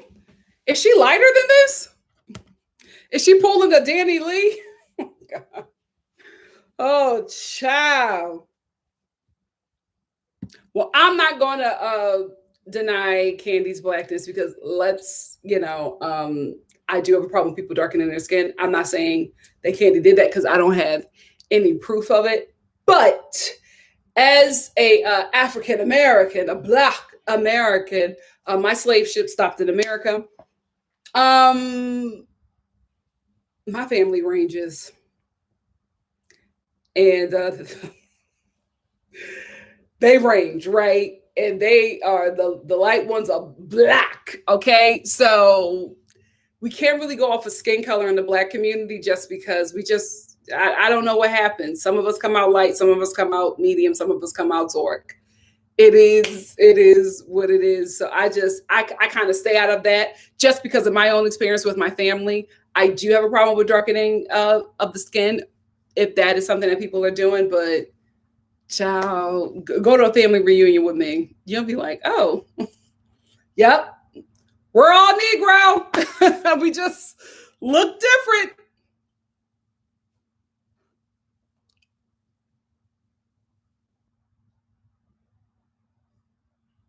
Ole Funky Didi, we will clear that up because I do agree. Ole Didi said I did not say she couldn't claim her blackness. I don't think any of you guys are saying anything against the other. I think you all are making really great skin. That is an issue. It does not mean that she's not Afro-Latino.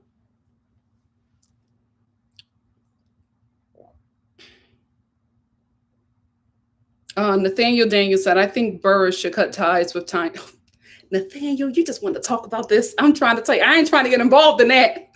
But I'll read your comment. I think Burris, talking about Candy, should cut ties with an Atlanta rapper and a member from Escape. I remember when Portia accused of Candy and Todd. Yeah.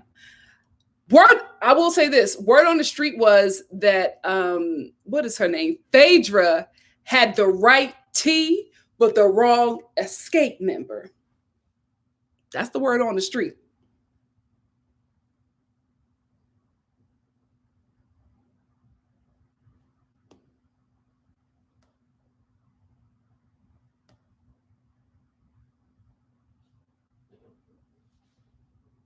Oli Folky Didi said, unambiguous Black people have very different experience than Afro-Latino people, period. That's, I don't know. I'm not Afro-Latino, so I can't speak on it. I don't know. Guys, we're fighting the same enemy. We're all family. We're all family.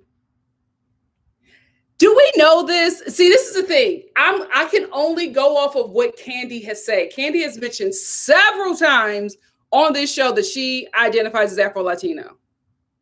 So I don't want to say that that's not what she is if that hasn't come out of her mouth. This is such a hard conversation.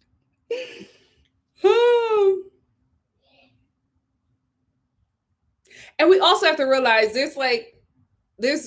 we're talking about two totally different things, right? There's ethnicity and then there's how you identify. There are people who, maybe have a Black parent and they don't identify as Black because they don't have that experience.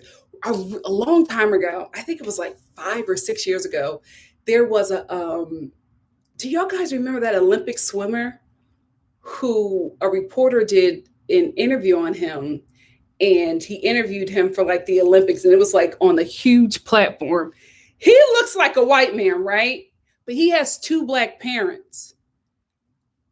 But he has 2 Black parents who are both biracial. But because of how they look, they identify as Black because I guess, the Black DNA said, oh, we are straightforward, front and center on this, right? But somewhere in their DNA, he came out. Although he has, 2 Black grandparents, he came out and he just looks like a white guy, right? So he identifies as white and has a white experience in life. That's how he identifies, although he probably is ethnically Black, right? In his DNA, there is, African in there, right? But he looks like a white man, and that is the life that he has embraced and lived because that's how he is treated throughout the world, right?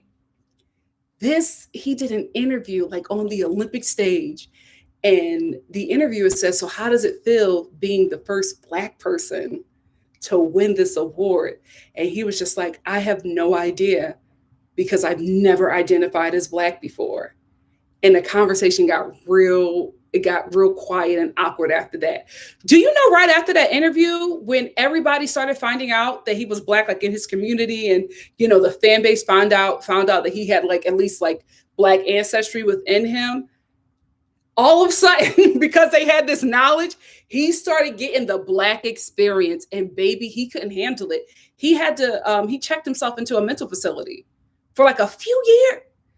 I gotta find his name. That was such an interesting story because he was just like, all of a sudden, out of nowhere, I started to get the Black experience because people knew now that I was, that I had, Black within me, although I didn't look like it. And I didn't, it wasn't like he was passing or trying to hide. He was just like, I just didn't identify as Black because I've never had that experience.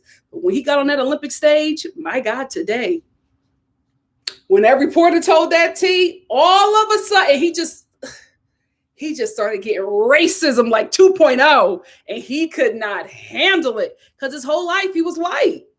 Child,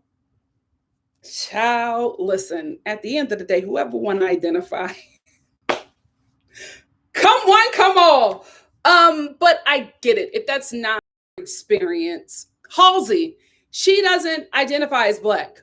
Meghan Markle doesn't identify as Black. But if you see one of their parents, you're just like, but they don't walk through life like that. So you can't have the Black experience if that is not your identity. So that's why a lot of people don't identify. Some people who don't look identify because that is their ancestry. We can't take that away from that person.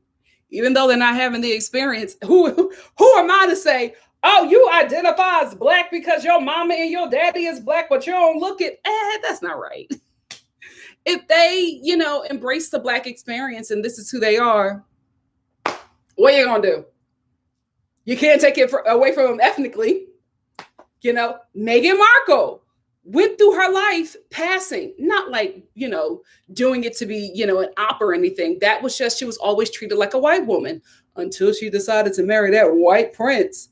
And now she's gotten the Black experience to the point where this lady is like depressed and is miscarrying. Like, she has been through a lot because she just got the Black experience all at once that she didn't experience from being very young. She watched it through the lens of her mother, but she never experienced it herself. So she got all of this racism at once and couldn't handle it because she's been able to walk through this life as a white woman. Identity is something else. Identity is something else.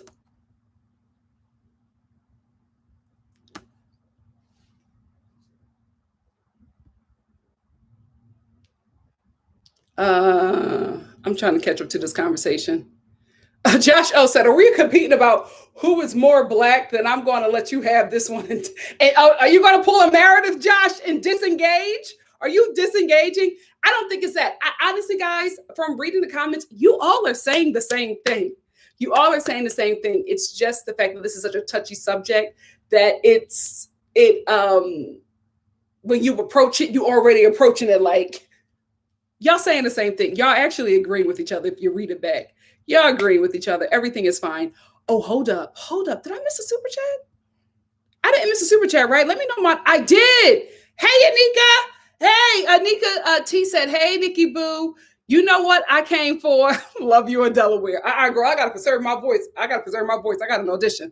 I love you, but not today, mama. Thank you so much for the super chat. Love you too, Delaware.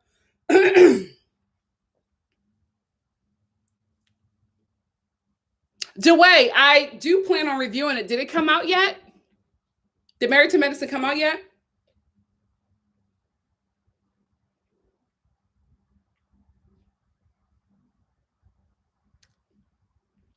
Oh, Candy is Dominican. Oh, I love the fact that she's embracing it and saying that she's Afro-Latino. Priya said, okay, you missed Shannon Advance question. Oh my God. Sorry. It's my ringtone. I got to change it. My order is on the way.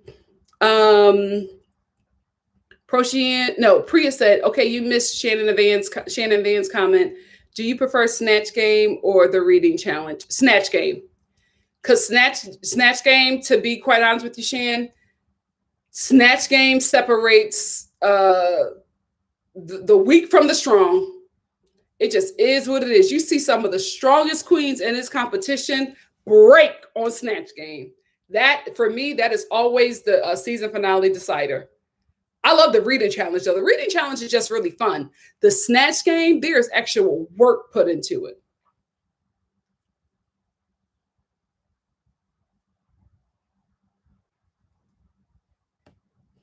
Basically, Brittany Hay said, I love Candy's performance with the beat and the feel of the music. She went in and Tamisha did what she could, which she still deserves applause. Yeah, I think they both did great. I just think that Candy was just a bit more passionate and Tamisha was still, in her head again, because she has to, make sure her brain is communicating with her legs. So that's a lot to deal with. She's not comfortable yet. Maybe a couple years from now, when she just feels, comfortable with walking and just communicating, maybe it'll be different. But right now, 6 months ago, she couldn't walk. That's a lot. I'm glad Candy came on, but I just was like, maybe next season? I don't know. Especially coming on a season during a pandemic. I would have wanted Candy to stay in, but Tamisha to stay in. But if this is what she wanted to do, more power to you.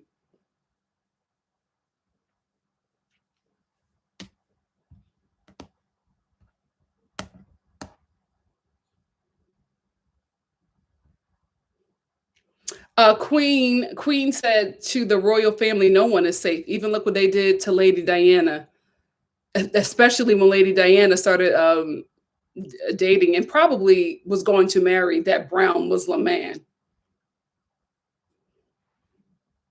If we want to talk about it, let's talk about it.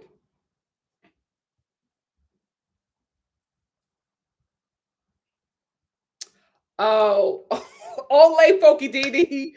Listen, I will say this. If y'all want to have this conversation to have be moderated, I will do it. I will do it for you. But we're not going to do it on this live. This is very this conversation is very complex. Very complex. But at the end of the day, we family. Right? At the end of the day, this issue is because we have been oppressed. And instead of getting upset at the people who oppress, not the people, but the system that oppressed us, we're mad at each other. I say the same thing about people of color. I'm like, how are people of color fighting each other? Y'all in the same damn situation. Y'all in the same situation and y'all fighting each other. While the ruling class continues to oppress you and profit from you. And y'all just fighting each other. One day y'all gonna get it. And I don't think, unfortunately, I don't think it'll be my generation. I think my generation will raise the kids who will be the generation that gets it. And then we'll finally see a change in this nation. But until then, we're gonna fight each other and not the system that keeps us in this situation. We all got the same black grandmother. Let's be real. we all come from the same woman. Ciao. Tetra said in the super chat said, "Hey Nikki, have you watched Framing Britney Spears docuseries? And what are your thoughts? By the way, Gorilla Glue Girl is a mess. Praying for Gorilla Glue Girl. I have to be honest with you. I have tried to watch the Britney Spears documentary, but as a Britney Spears fan since I was a child, it's very hard for me. I'm just not in the headspace or emotionally sound to deal with that documentary. I just can't do it right now. I don't know when I'll be able to do it, but just right now, I just can't do it. I just can't do it. One day I will, but I don't know when. Thank you so much, Tetris, for the super chat.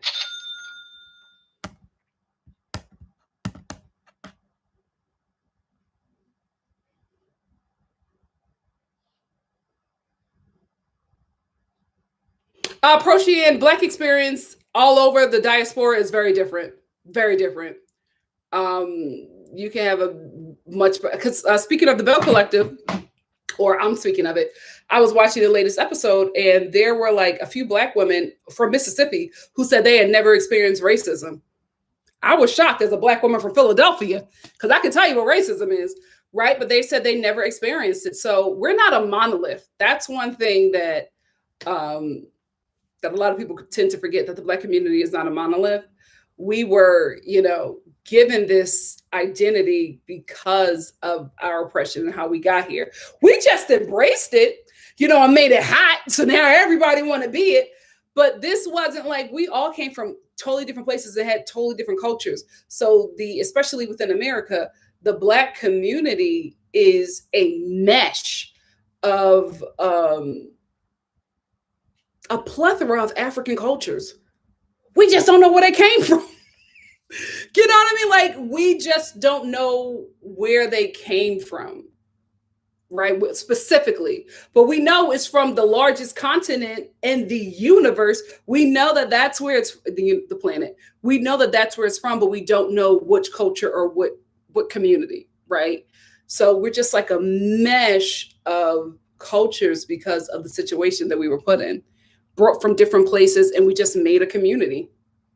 We were never intended to be free, right? So this is all new, which we're a very young culture, if not one of the youngest cultures in the United States of America. We're, not that old, and we're just trying to figure it out. So a lot of things that we do are similar to, you know, maybe Nigerians do this and Ghanaians do this and Black people from the Congo do this and Black people from Morocco do this. And they're just like, oh, this is where that came from. Great. Thank you. Let us know. Inform us. We don't know. We just know this was passed down from generation to generation. We're just all up in there. We're a lot. We're Afro-Latino too. You know what I mean? Like, there's a lot in here with the Black community, but we just make it work. We just make it work. We try not to identify with slavery. We try to be like, this is how we got here, but this is who we are, and we're just moving forward. So that's where we have so many inspirations from all over, because it's a part of our identity, but we don't know that. So that's why, you know, some people are just like, oh, y'all stealing. No, this is who we are. We don't know how we got there. We just know this is something that we've been doing. Just because you're removed from where you're from doesn't mean that the things that you were doing when you were home changes. You still do those things. They just, you know, evolve in a different way. Misty, you know what? I initially thought that Gorilla Glue Girl was looking for clout. And then I saw her in the ER and I saw her sister pour that alcohol on her head. And also I realized she wasn't doing it for clout when she put the shampoo on her head and it disappeared. Because if you work with Gorilla Glue like I do, because I've been living in apartments for years out here in LA. So me and Gorilla Glue are like this. What I do know about Gorilla Glue is that water enhances the glue's effect. Like, it just makes it stronger. So when she put that stuff on her head and it disappeared, I was like, oh girl, you got to go to the ER right now. You don't know what you're doing. The only way to break the effect of Gorilla Glue is to soak into some kind of alcohol or acetone. And that has to soak. Alcohol on your head is not good. So I'm praying that her scalp isn't damaged. I'm praying that she doesn't lose too much hair. I'm praying that all of her hair isn't damaged, but she's going to have to do some shaving. Poor thing. Poor thing.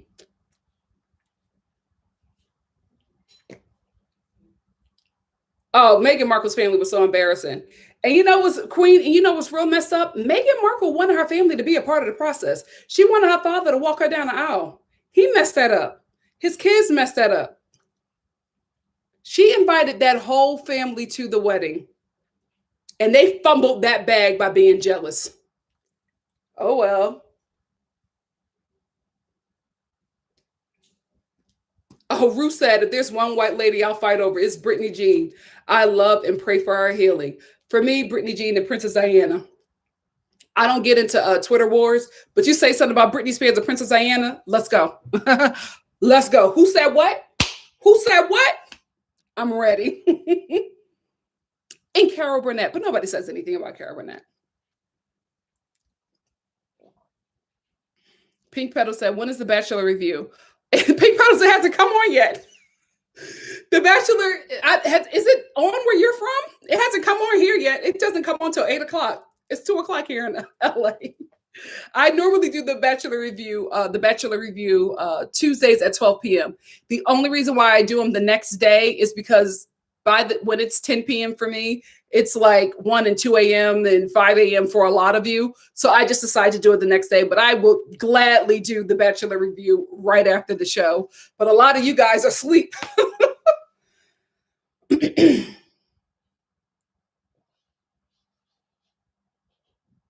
Yeah, Queen said, Missy Winter, she is not looking for clout. I don't understand why people, and you're just responding to what Missy said. I don't think that is something that she wanted to help, that she want to help with.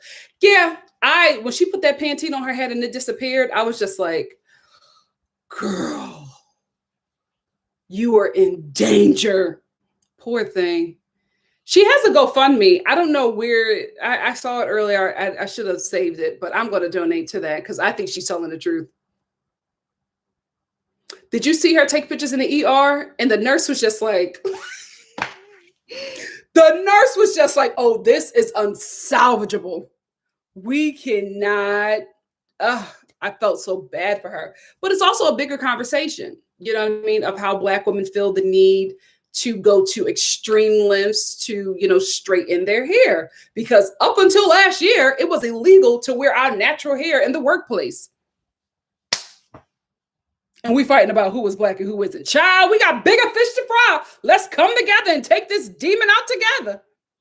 I need for people of color and white allies, listen, there is work to be done. Because January 6th, they showed up. And the opposition let us know, oh, we ready to die for this. I was like, oh my gosh. Am I storming the Capitol? Absolutely not. Them nut jobs are ready to die. Not me. Are we trying to do another civil war? Oh no, I want to talk it out. Can we have a dance competition? Like, that's where I'm at. They are willing to die or go to prison for the rest of their lives. Oh, not me. I'm sorry. It's my student loans. I'm not paying. I'm not paying. I'm going to hold them all the way until AOC becomes president. I'm going to hold them, baby. I am not paying them things. I don't have it. Y'all should not have had a 17-year-old girl signing a loan contract for $30,000. No.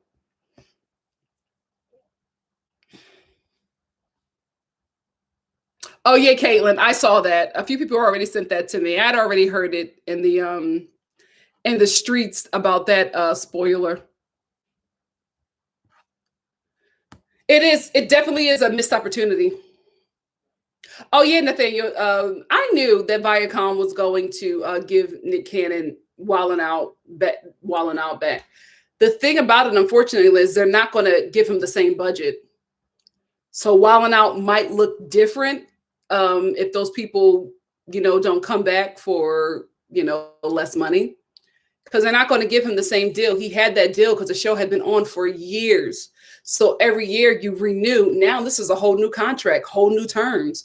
So who knows what Wildin' Out is going to look like. But I knew that they were going to make a deal with him, because what else is on MTV outside of ridiculousness and Wildin' Out? Exactly. Exactly.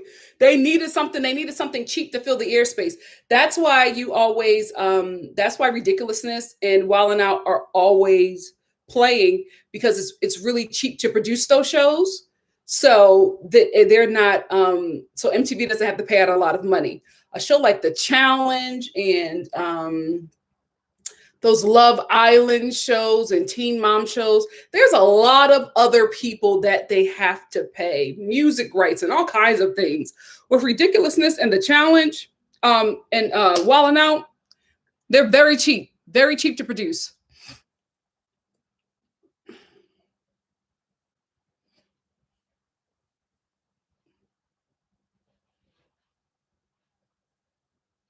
Hey, Miss Sweet Rebel, thanks for stopping by.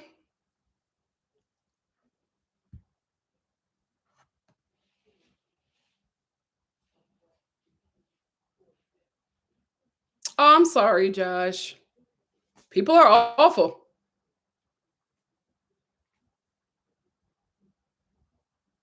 Protein said largest continent in the universe, period. But looks the smallest on the map. Have y'all noticed that? I didn't know about that until college, that all maps, you have to, I forget what it's called. I think it's called like the original map. You have to request a realistic map. I don't know the name of it, but there is a name that that it's called to get the like actual content size of every continent in the world, right? Because in American maps, Africa is made to look a lot smaller than it really is. But Africa is the largest continent in the globe. Like the way Africa looks on the map, it's like 10 times the size of how it looks on, American and European maps. You got to get like get the name of it, but I didn't know that until college. I was just like, everything is about race. Girls, it's just like, you have to know who you are, because there has been too much work put into making you feel small. You must be a force to recognize with, baby. There is too much work in making you and your little ebony skin self feels small. Who are you really? I'll never forget the words of Cicely Tyson. She said it when she accepted her Lifetime Achievement Award at the NAACP. She said, if they, Cicely Tyson quote. Oh, I think she said exactly what I said. If they're working, she said, if they're working this hard to make you feel less than, it's because you're not. Know who you are. And she walked up like she floated off the stage, and everybody stood up and was like, yes, ciao. Let them know. Let them know.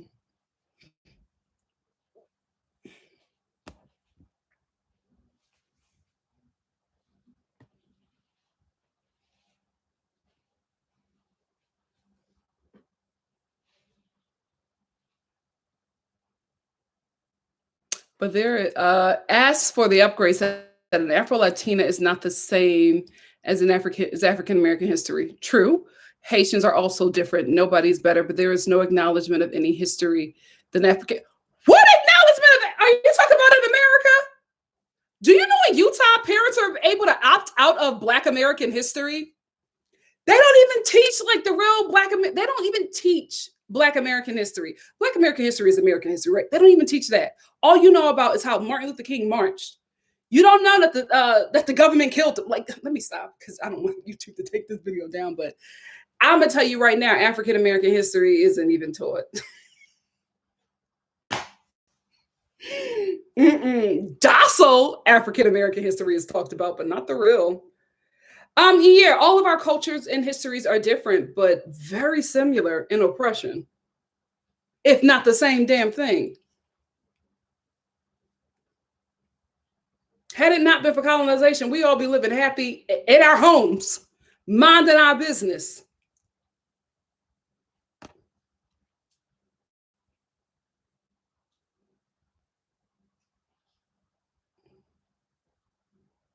Oh, Queen. I talked about this in another live. Queen said, no, it's easy to find where you come from. You can sign up with your ancestors' DNA. I told, I don't know if you was here for that conversation. I'm never doing that. I'm never sending my DNA away. Especially, no shade to the Mormons, but to the Mormon church. No, absolutely not. I'm not sending it. I'm not giving it to the Mormon church. I'm not giving it to some scientist lab. Nope. Have you watched American Horror Story? I'm not letting y'all find out whose DNA should be salvaged and who shouldn't. I'm never doing that. They keep on pushing that. I am never sending my DNA away. I don't know. I don't know who's getting it, who's receiving it. Nope. I don't even give my iPhone my fingerprint. I don't play that. Y'all find out that I'm a superhuman. You know what I mean? Next thing you know, the government is busted through my window, kidnapping me. Nope. Oh yeah, Nika, acetone. That's what they gave her. They gave her alcohol and all that stuff to put on her head. I got gum stuck in my hair. I had to cut it.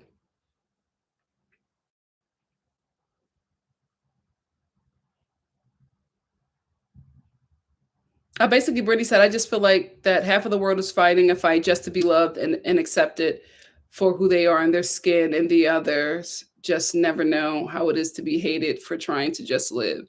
They don't know what it's like to be hated, but they know exactly what they're doing when they're doing a racism. That's why gaslighting is so important to call that out, because people who gaslight you know exactly what they're doing. They're doing it because it works.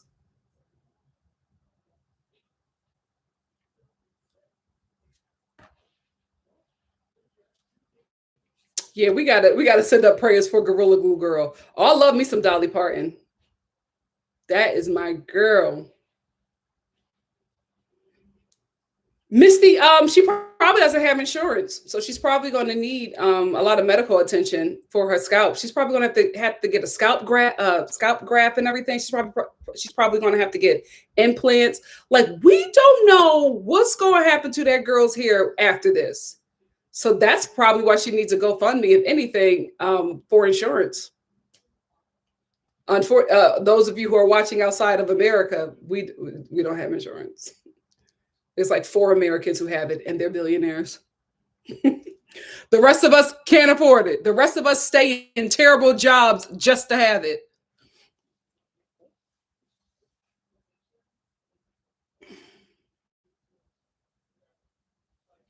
Oh, good for her, Miss Sweet Rebel. The last time I saw her GoFundMe, it was at like 3,000. Oh, thank you, Selena. Selena said orthograph. Orthograph is the Japanese map. That is supposedly the most accurate. Josh O said, LOL, too late for me. They already got my DNA. What did you find out anything new about your ethnicity? DeWay said Black American history is already watered down now. They don't need to learn it. That's why the best of Black American history you can get is from a Black person. I just sit and listen to the elders in my family. That's my Black American history. Or if you can handle it, go to the African American Museum in DC. You're going to find out a lot about this nation after Jesus. Whoo, baby. Go to a civil rights museum or the biggest museum on Black American history in DC, or go and visit like any Black people. When you do that, take some days off. Take some days off. You're going to need to heal. It's a lot. There's so much about our history that we just don't know, that is watered down. It's child. Remember when I started this live and I said the chat will not match the review? It's always Drag Race. I don't know why. Drag Race and Real Housewives of Orange County, those lives, they just go everywhere. I can never call it. Any other live I can call it. Drag Race and Real Housewives of Orange County. Who knows? Who knows? Misty says she needs to shave her head and start over. Her hair was short anyway. Listen, if she can start over, we don't know what damage is done. She still hasn't been able to pull that now helmet hair off of her head. Oh, yes, Nathaniel. I cannot wait for Coming to America, too. I actually tried to audition for that, but they already had like an A-list cast, and they were just like, we're not looking for newcomers.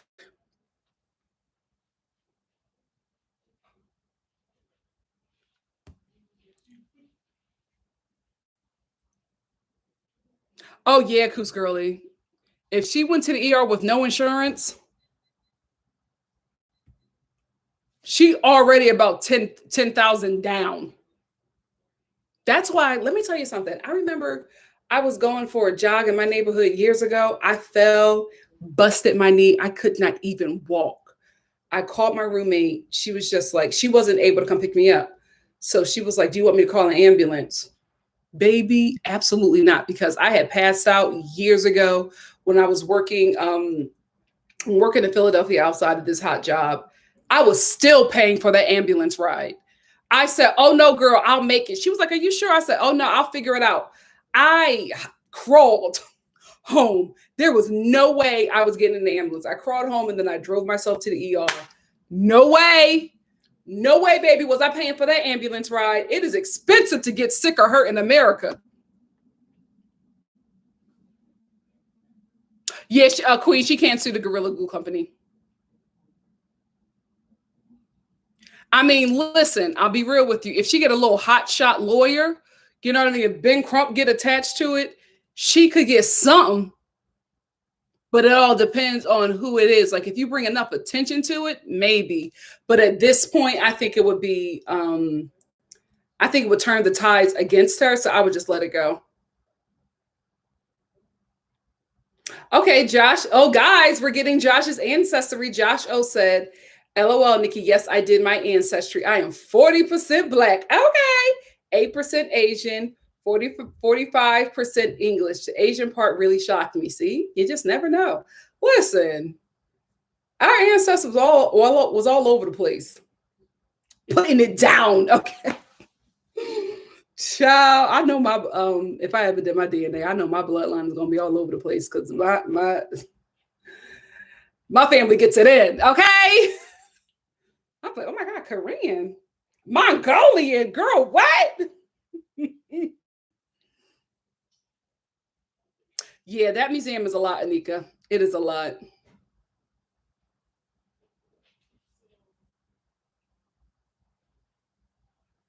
Yeah, Tony, that DC one, take some time.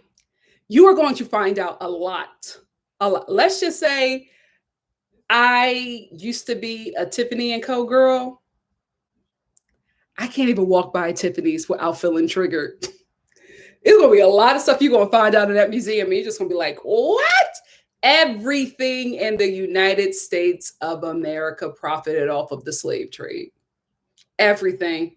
There is not a company standing in this nation that did not gain their wealth through the enslavement of my people. Only Drag Race.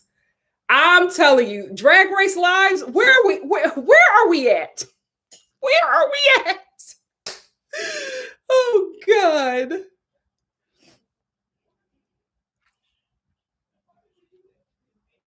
I can't find Drag Race UK. I would love to watch it. Drag Race UK and Married at First Sight Australia. Is that on Lifetime as well? I can't find that show.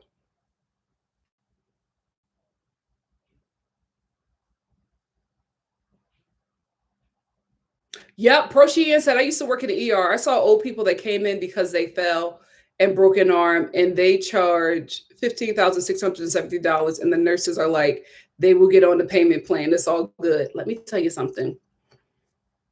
Every hospital has a charity fund that is paid into by, like, wealthy people or whatever. If you don't know about it, you will never ask about it. I learned this years ago. I think it was right around when I had that, when I fell while jogging. The hospital that I went to, for some reason, I didn't even know they had this, had a social service worker, and she was just like, do you want to apply for this charity fund? When you apply, they sometimes pick people they'll take this money from this charity that the hospital has, and they will pay for your services. And I was just like, what? Absolutely. I signed up and I got it. And I got it because my knee was jacked up. I could not afford that. I think my bill came up to like $60,000. And I was unemployed at that time. Still unemployed. But I would not have been able to pay that had it not been for that charity. If you do not have insurance and you have to go to the ER, ask if there are any charities that they can recommend that will help you pay for your medical bills. They don't tell you that because they don't want you to use it. For some reason, the social worker, an angel from the Lord, told me about it, but a lot of times they don't tell you about it until you ask. I ask every time. And you know what? When I ask, they always get upset because they know that I know what's up. Using a sander. I was using a sander that I had no business using, and it backfired, and the shock from the fire or whatever, like, burnt my hand.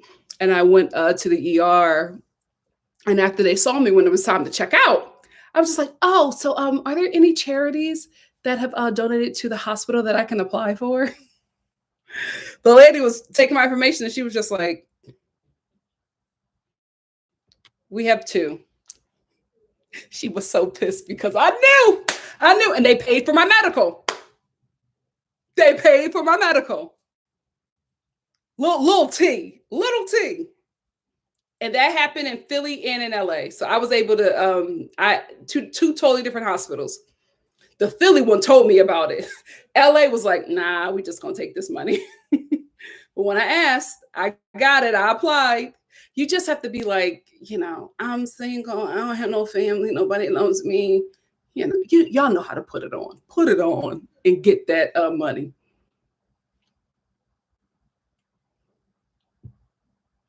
Oh, I used to love the G Sisters. They don't have any new seasons, Josh. I've watched every episode. I know about Nanny, Pumpkin, all of them, all of them.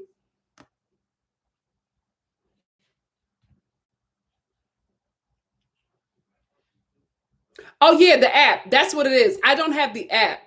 Why don't they just put it on logo?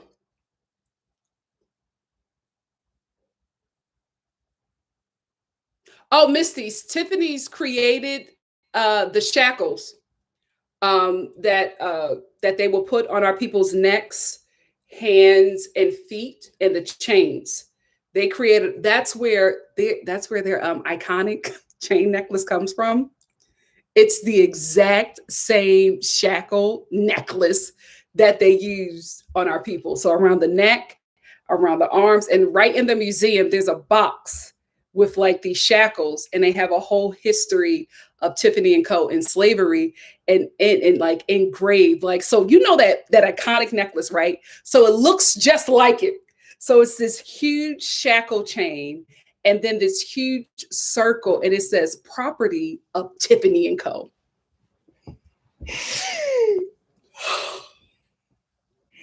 I used to be a Tiffany's girl. It was on my birthday list every year. I had rings and necklaces and bracelets and charms. Tell me where they at today.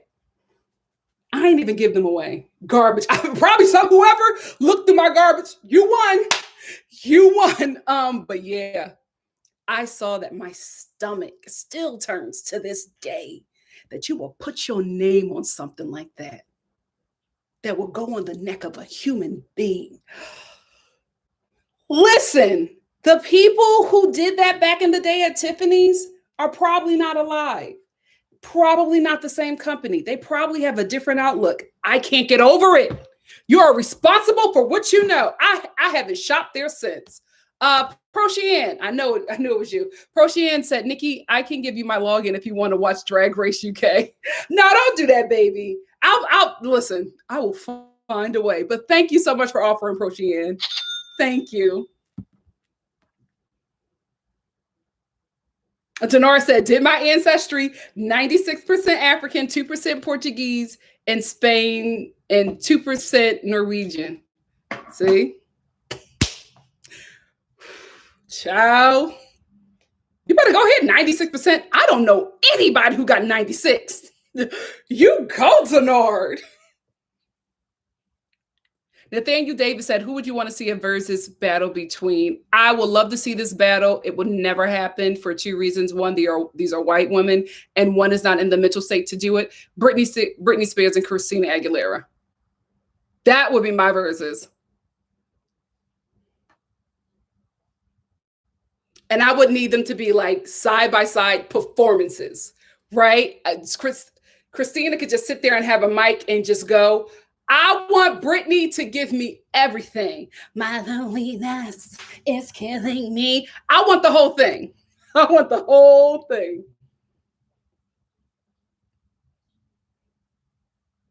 Oh, God. Why don't they all put the same shows just on the same network on TV? Guys, nobody is giving up their cable for stream. Like, there are people who are doing it, but not everybody is going to do that. There are still people who are going to watch cable. Stop it. They keep on putting everything on these streaming services, trying to compete with Netflix. It ain't working. Oh, Queen said the DC one is okay, but you need to come to my hometown, Ghana, the Ghana Coast Castle. Oh, Lord. Oh, Lord. Misty said, you're a king, Denard, right? Denard, anybody that I've known who have done that has never gotten 96%. You better go ahead, Denard. Oh, Selena, look at us. Now we're over here dropping medical bill tea. Selena said, if you're a victim of a crime, most states have a fund for victims to pay your medical bills too. Guys, there's so much stuff there. This is the thing. This is why I am who I am today, right? I grew up in some real rough neighborhoods in Philly. My mother and my grandmother, let me tell you something. They were always up at City Hall trying to find something because they knew that there was something, some kind of funding, some kind of program for, women, the Black community, people, right above or below the poverty line. There was always something for a category in which we fit. My mom had us at every, my state representative. Oh, they have something for me. Like, you got, that's the thing. They want you to not know about it, to not ask for it. But you listen, all your elected officials, call that office, find out, especially right now, find out if there's any housing help that you can get. You call your state representatives, call your mayor, call your governor. There is something for you where you live to help you out in your situation. If you don't know about it, though, you won't do anything about it.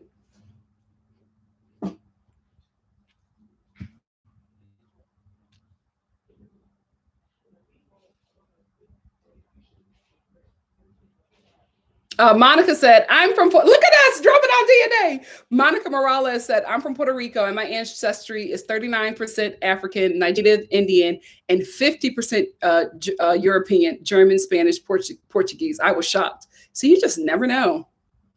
You just never know. Even though your skin looks a certain way, that does not mean that that's what's going on inside that DNA. Look at Thandie Newton's daughter. Thandie Newton's daughter is 25% African, 25%. Or where is she? Is Thandie Newton's mother from? I think her mother's from West Africa. I could be wrong, but that's 25% of her DNA because Thandie Newton's father is white and her husband is white. That 25% is working overtime on her daughter. Overtime on all her kids. 25% is holding strong. Strong. Oh, Prochian said, I'm excited for Drag Race España. Oh, I didn't know that was one. Oh, Josh, yeah, you're going to love that show.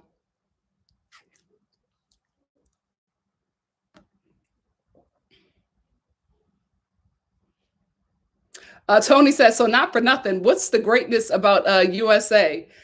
I'm gonna just speak for my people. We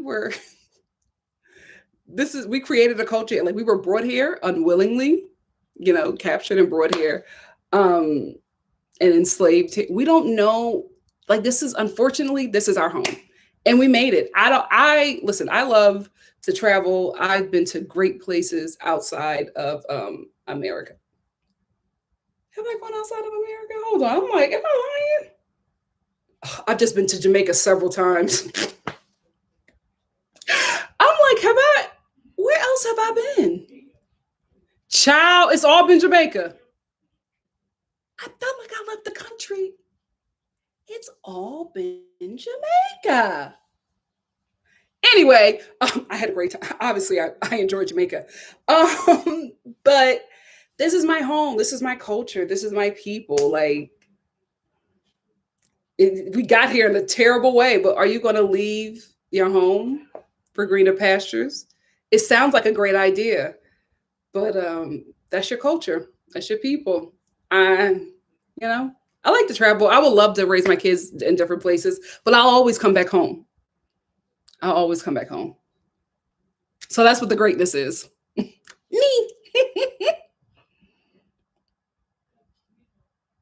Oh, we're doing the Drag Race Australia. Okay. They're going to make me get this WOW app. I don't want to. Chris S. said, I had to have a brain scan done. $150,000 I did not have covered. Was that by the charity, Chris S.? Or was that by your insurance?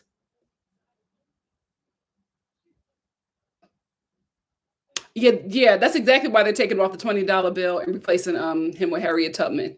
I can't wait for that. I'm paying for everything in 20s. I got 3 Tubmans. Oh, please. Let me tell y'all something. When Harriet Tubman is on the $20 bill, Black people going to act a fool for a minute. Let us have it. Let us have it.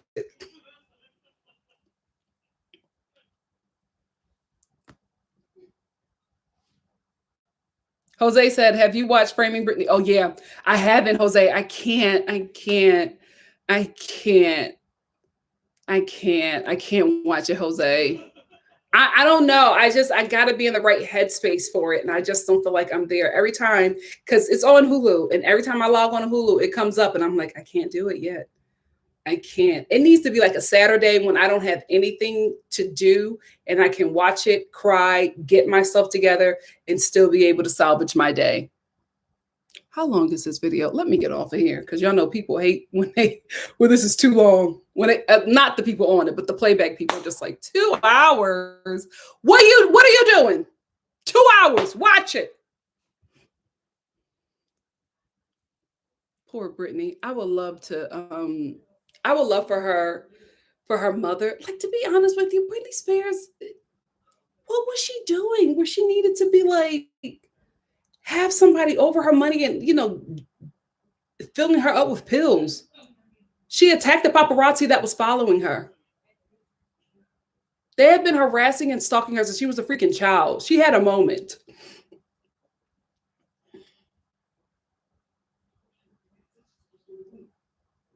Oh, Misty, I love Jamaica. The best food I've ever had in my entire life was when I was in Jamaica. I'll never forget that fish tea soup. I'll never forget the jerk chicken. I'll never forget the oxtails. I'll never forget the bag juice. I'll never forget the, what was that? It's not dragon fruit. It was a fruit that I was eating. It was like a big pineapple. And I remember the man cut it open with a machete and we were just digging it. The best food I've ever had in my entire life. The best coconut water I've ever had in my entire life. Like straight from the coconut with a straw in it. Bam. The best, the bluest water the clearest and bluest water I've ever seen. I enjoy Jamaica. Oh, Chris, yes. Chris said it was by the charity. Hospital social workers help. Telling y'all, find a hospital social worker and ask about the charity. All their charities that give hospitals, guys, get millions of dollars a year through charitable donations, especially in LA. Hit up Cedars-Sinai. They got to have a bill in charity donations. Missy said, going to a Canadian bake to buy my Tubman 20s. That's right.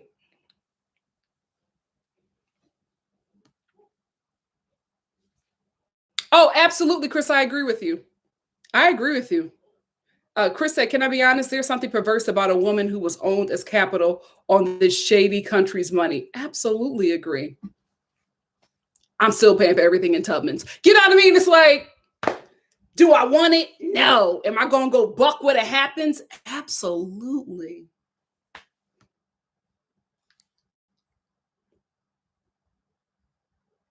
Oh, Josh. Oh, it's just, let me tell you something. Caribbean seasoning is unmatched. Is unmatched. Listen, they kept the seasonings. Whatever they could, they kept it and they hid it from colonizers because, baby, it's like the food tastes like I've never had better food. I've never had better food.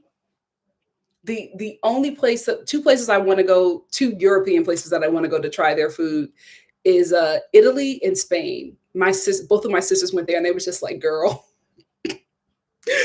they cooking over in Spain and Italy. They cook, and I'm from Philly, right? So the only food that we eat, three cultures: Black, which is like soul food, Black, Chinese, and Italian. We all grow up eating that food. We all grow up cooking it. There is not one Black person in the city of Philadelphia who can't make fried rice, who can't make a traditional Italian American meal, and who can't make soul food. Like that is Philadelphia. It's Black American cuisine, Italian American cuisine, and Chinese American cuisine. We all know how to make that. That is something. Listen, in Philadelphia, you will find Black people with a whole wok in the kitchen like it's nothing. Like, this is normal for us. Like, what? Oh, we just making some fried rice. What you want? I'm gonna throw a little bit of stripper chicken in there. That's our thing. That is our thing. Oh, Queen, I hated that. Queen said, did you see the Americans trying the fufu challenge? I did not like it because it got xenophobic real quick. Real quick. And especially there is a YouTube. I don't like talking about other YouTubers, but there is a girl who did it with her boyfriend, who's also from like, I think her boyfriend is Nigerian. I think the boyfriend is Nigerian, and he was talking about how the food is nasty, and I'm like, this is your people's food. Even if it was nasty, I wouldn't say that to somebody else who's not from my culture and on camera. Okay, I don't care who you are. I'm not going to be on camera and be like, oh, chitlins is nasty. It's not for me, but I'm not going to be like, you know what I mean? I just, I didn't like it. I was, that was heartbreaking. Oh, me too. It's Latasha. Latasha said, I want to buy one of those Italian $1 houses.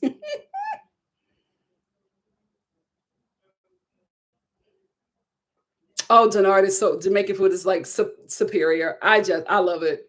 I can eat it all day, every day. All day, every day. Some good festival bread. Woo, baby. I actually got this like festival bread recipe set that comes with like everything in it. The Jamaicans in my life are not happy with that. I'm like, I don't know how to make it, and you won't help me. They are not happy with that little kit that I got.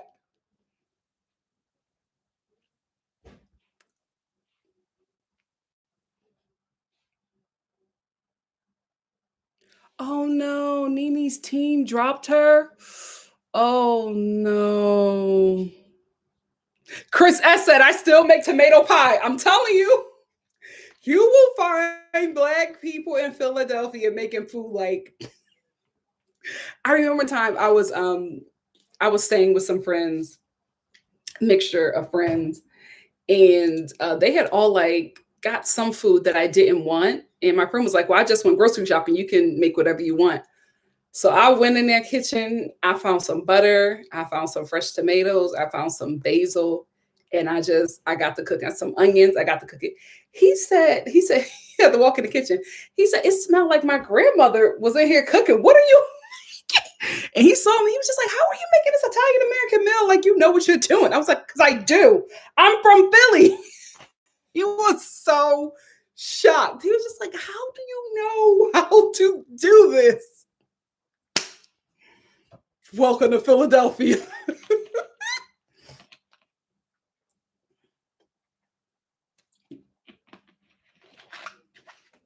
Oh yeah, Josh, I made oxtails for Christmas because oxtails are expensive. Why are they only charging $16 for those things? I tried to make them on my own. I was just like, nope, that's the last time I'm doing this. I'm just going to buy them. I'm going to get my platter from the local Jamaican spot, and that's it. My husband said the steaks in Spain. Angela, Spain and Italy, those are two of my food tours that I'm going on.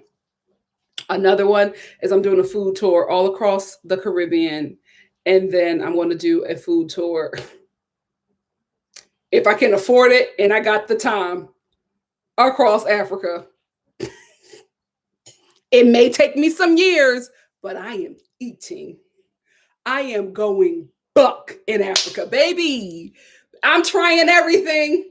I found some because I was on Yelp looking for Black owned businesses. Because what I'm trying to do is like eat from Black owned businesses for the month of February.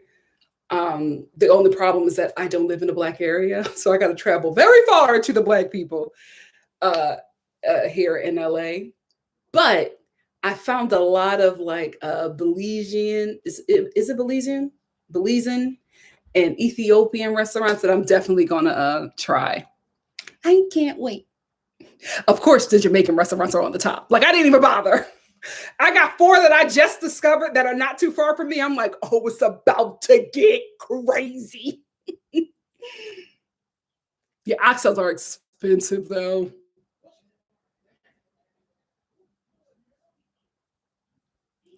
Yeah, you know what? That's very true of the South, Josh. Very, very true. I noticed that when I traveled to Atlanta.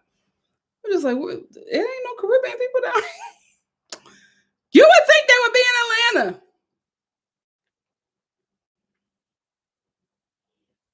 Wendy Sims said, I'm glad I know how to put a meal together. My grandmother would be like, dinner needs to be ready before I get home from work. I'm Go soul food is my go-to when cooking. Absolutely. Absolutely. I actually what I keep how to pronounce her name. Mang Chai. I'm actually going to apply her Korean fried chicken recipe to my mother's recipe, and I'm gonna tell y'all how that works out. I'm gonna tell y'all how that works out. I think it's gonna be a hit. I think it's gonna be a hit. Oh, Angela, we talked about that with 90 Day Fiance. That is something that I really want to do. I want to do like a group trip, a group food tour trip with you guys. I think that would be so dope. That would be so dope because we always end up talking about food at some point. Oh, Tony said that would be good vlogging. Yes, I'll take you along on the journey.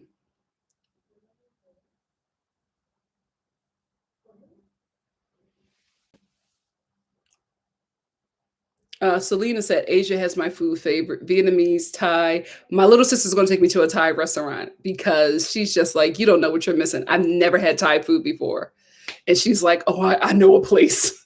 I got to take you. Korean, yes. Korean, Indian, Chinese, Lebanese. Oh, I had never had Turkish food and Japanese. I've never had Lebanese or Turkish food or Thai. Everything else I've tried.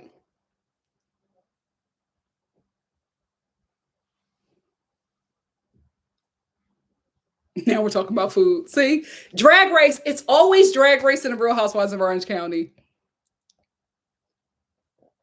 It's Latasha said, I can put together enough not to not go hungry. But sadly, I must admit I'm average at best in the kitchen. I think there are a lot of people who can cook, but just prefer eating out. I'm the same way. Like I can cook my tail off. Okay. I like cooking for me, it's like a love language. Like I like cooking for other people. I can't like cook for myself. I'll make something, I'll be like, okay, but I think I enjoy it better when somebody's eating it, outside of myself.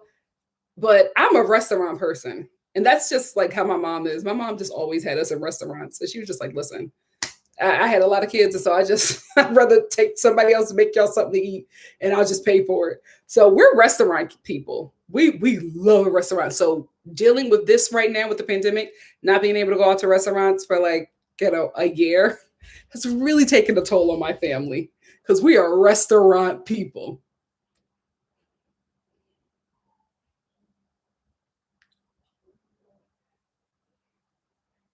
Oh yes, Misty said Indian food has amazing vegetarian food. Absolutely. I actually made some I don't know if it's called a masala.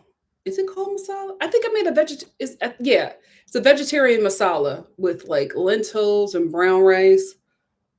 So good. My family tore that up. I was like, well, I got to make this again. So I'm going to get a bigger, more lentils. I'm going to make it in a crock pot so we can just have it because they ate that up.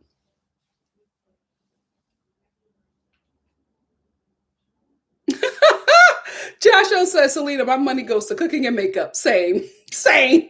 I don't need another palette. I'm gonna have to block Pat McGrath. I really am. I really am because guys, I don't need any more makeup. But every time she drops something, I'm like, maybe.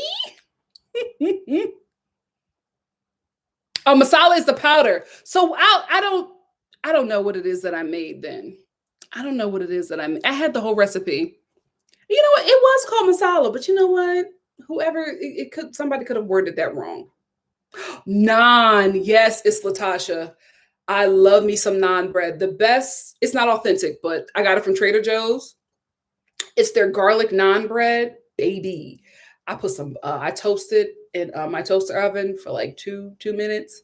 Take it out, put some butter on that thing, or some ghee. Ooh, some ghee on that naan bread, that toasted naan bread, baby.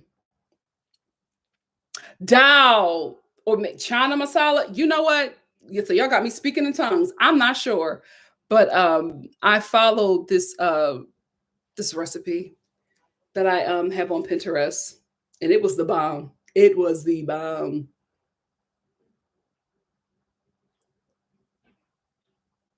Oh, chana masala. So, Missy, you're right. Yes, Prochian, that garlic naan bread, baby. I have it next to my mint tea. Put me in the mood. You know what? I think I'm about to do that right now. Anyway, guys, I don't want to make this too much longer because y'all know the playback people have an issue when we go too far. But I enjoy talking with you guys. We had a really interesting conversation, and I'm glad that we were able to not go off the walls, because it got a little spicy. But we're back. We're back, and I thank you all for being very mature about this conversation. Just having a really good time. I enjoyed it. Leave it to Drag Race. Leave it to Drag Race to derail us. Me too, Prochian. I'm hungry. So I'm about to go to Trader Joe's and get my garlic naan bread, baby, and get my mint tea. And it's going to be good. Yeah, we're all going to go eat. Go from Josh said from Drag Race to food. This chat was all over the place. Only Drag Race and Real Housewives of Orange County. But yeah, let's all go get something to eat. Love you guys so much. Thank you for spending your time here with NikkiStar TV. I appreciate it.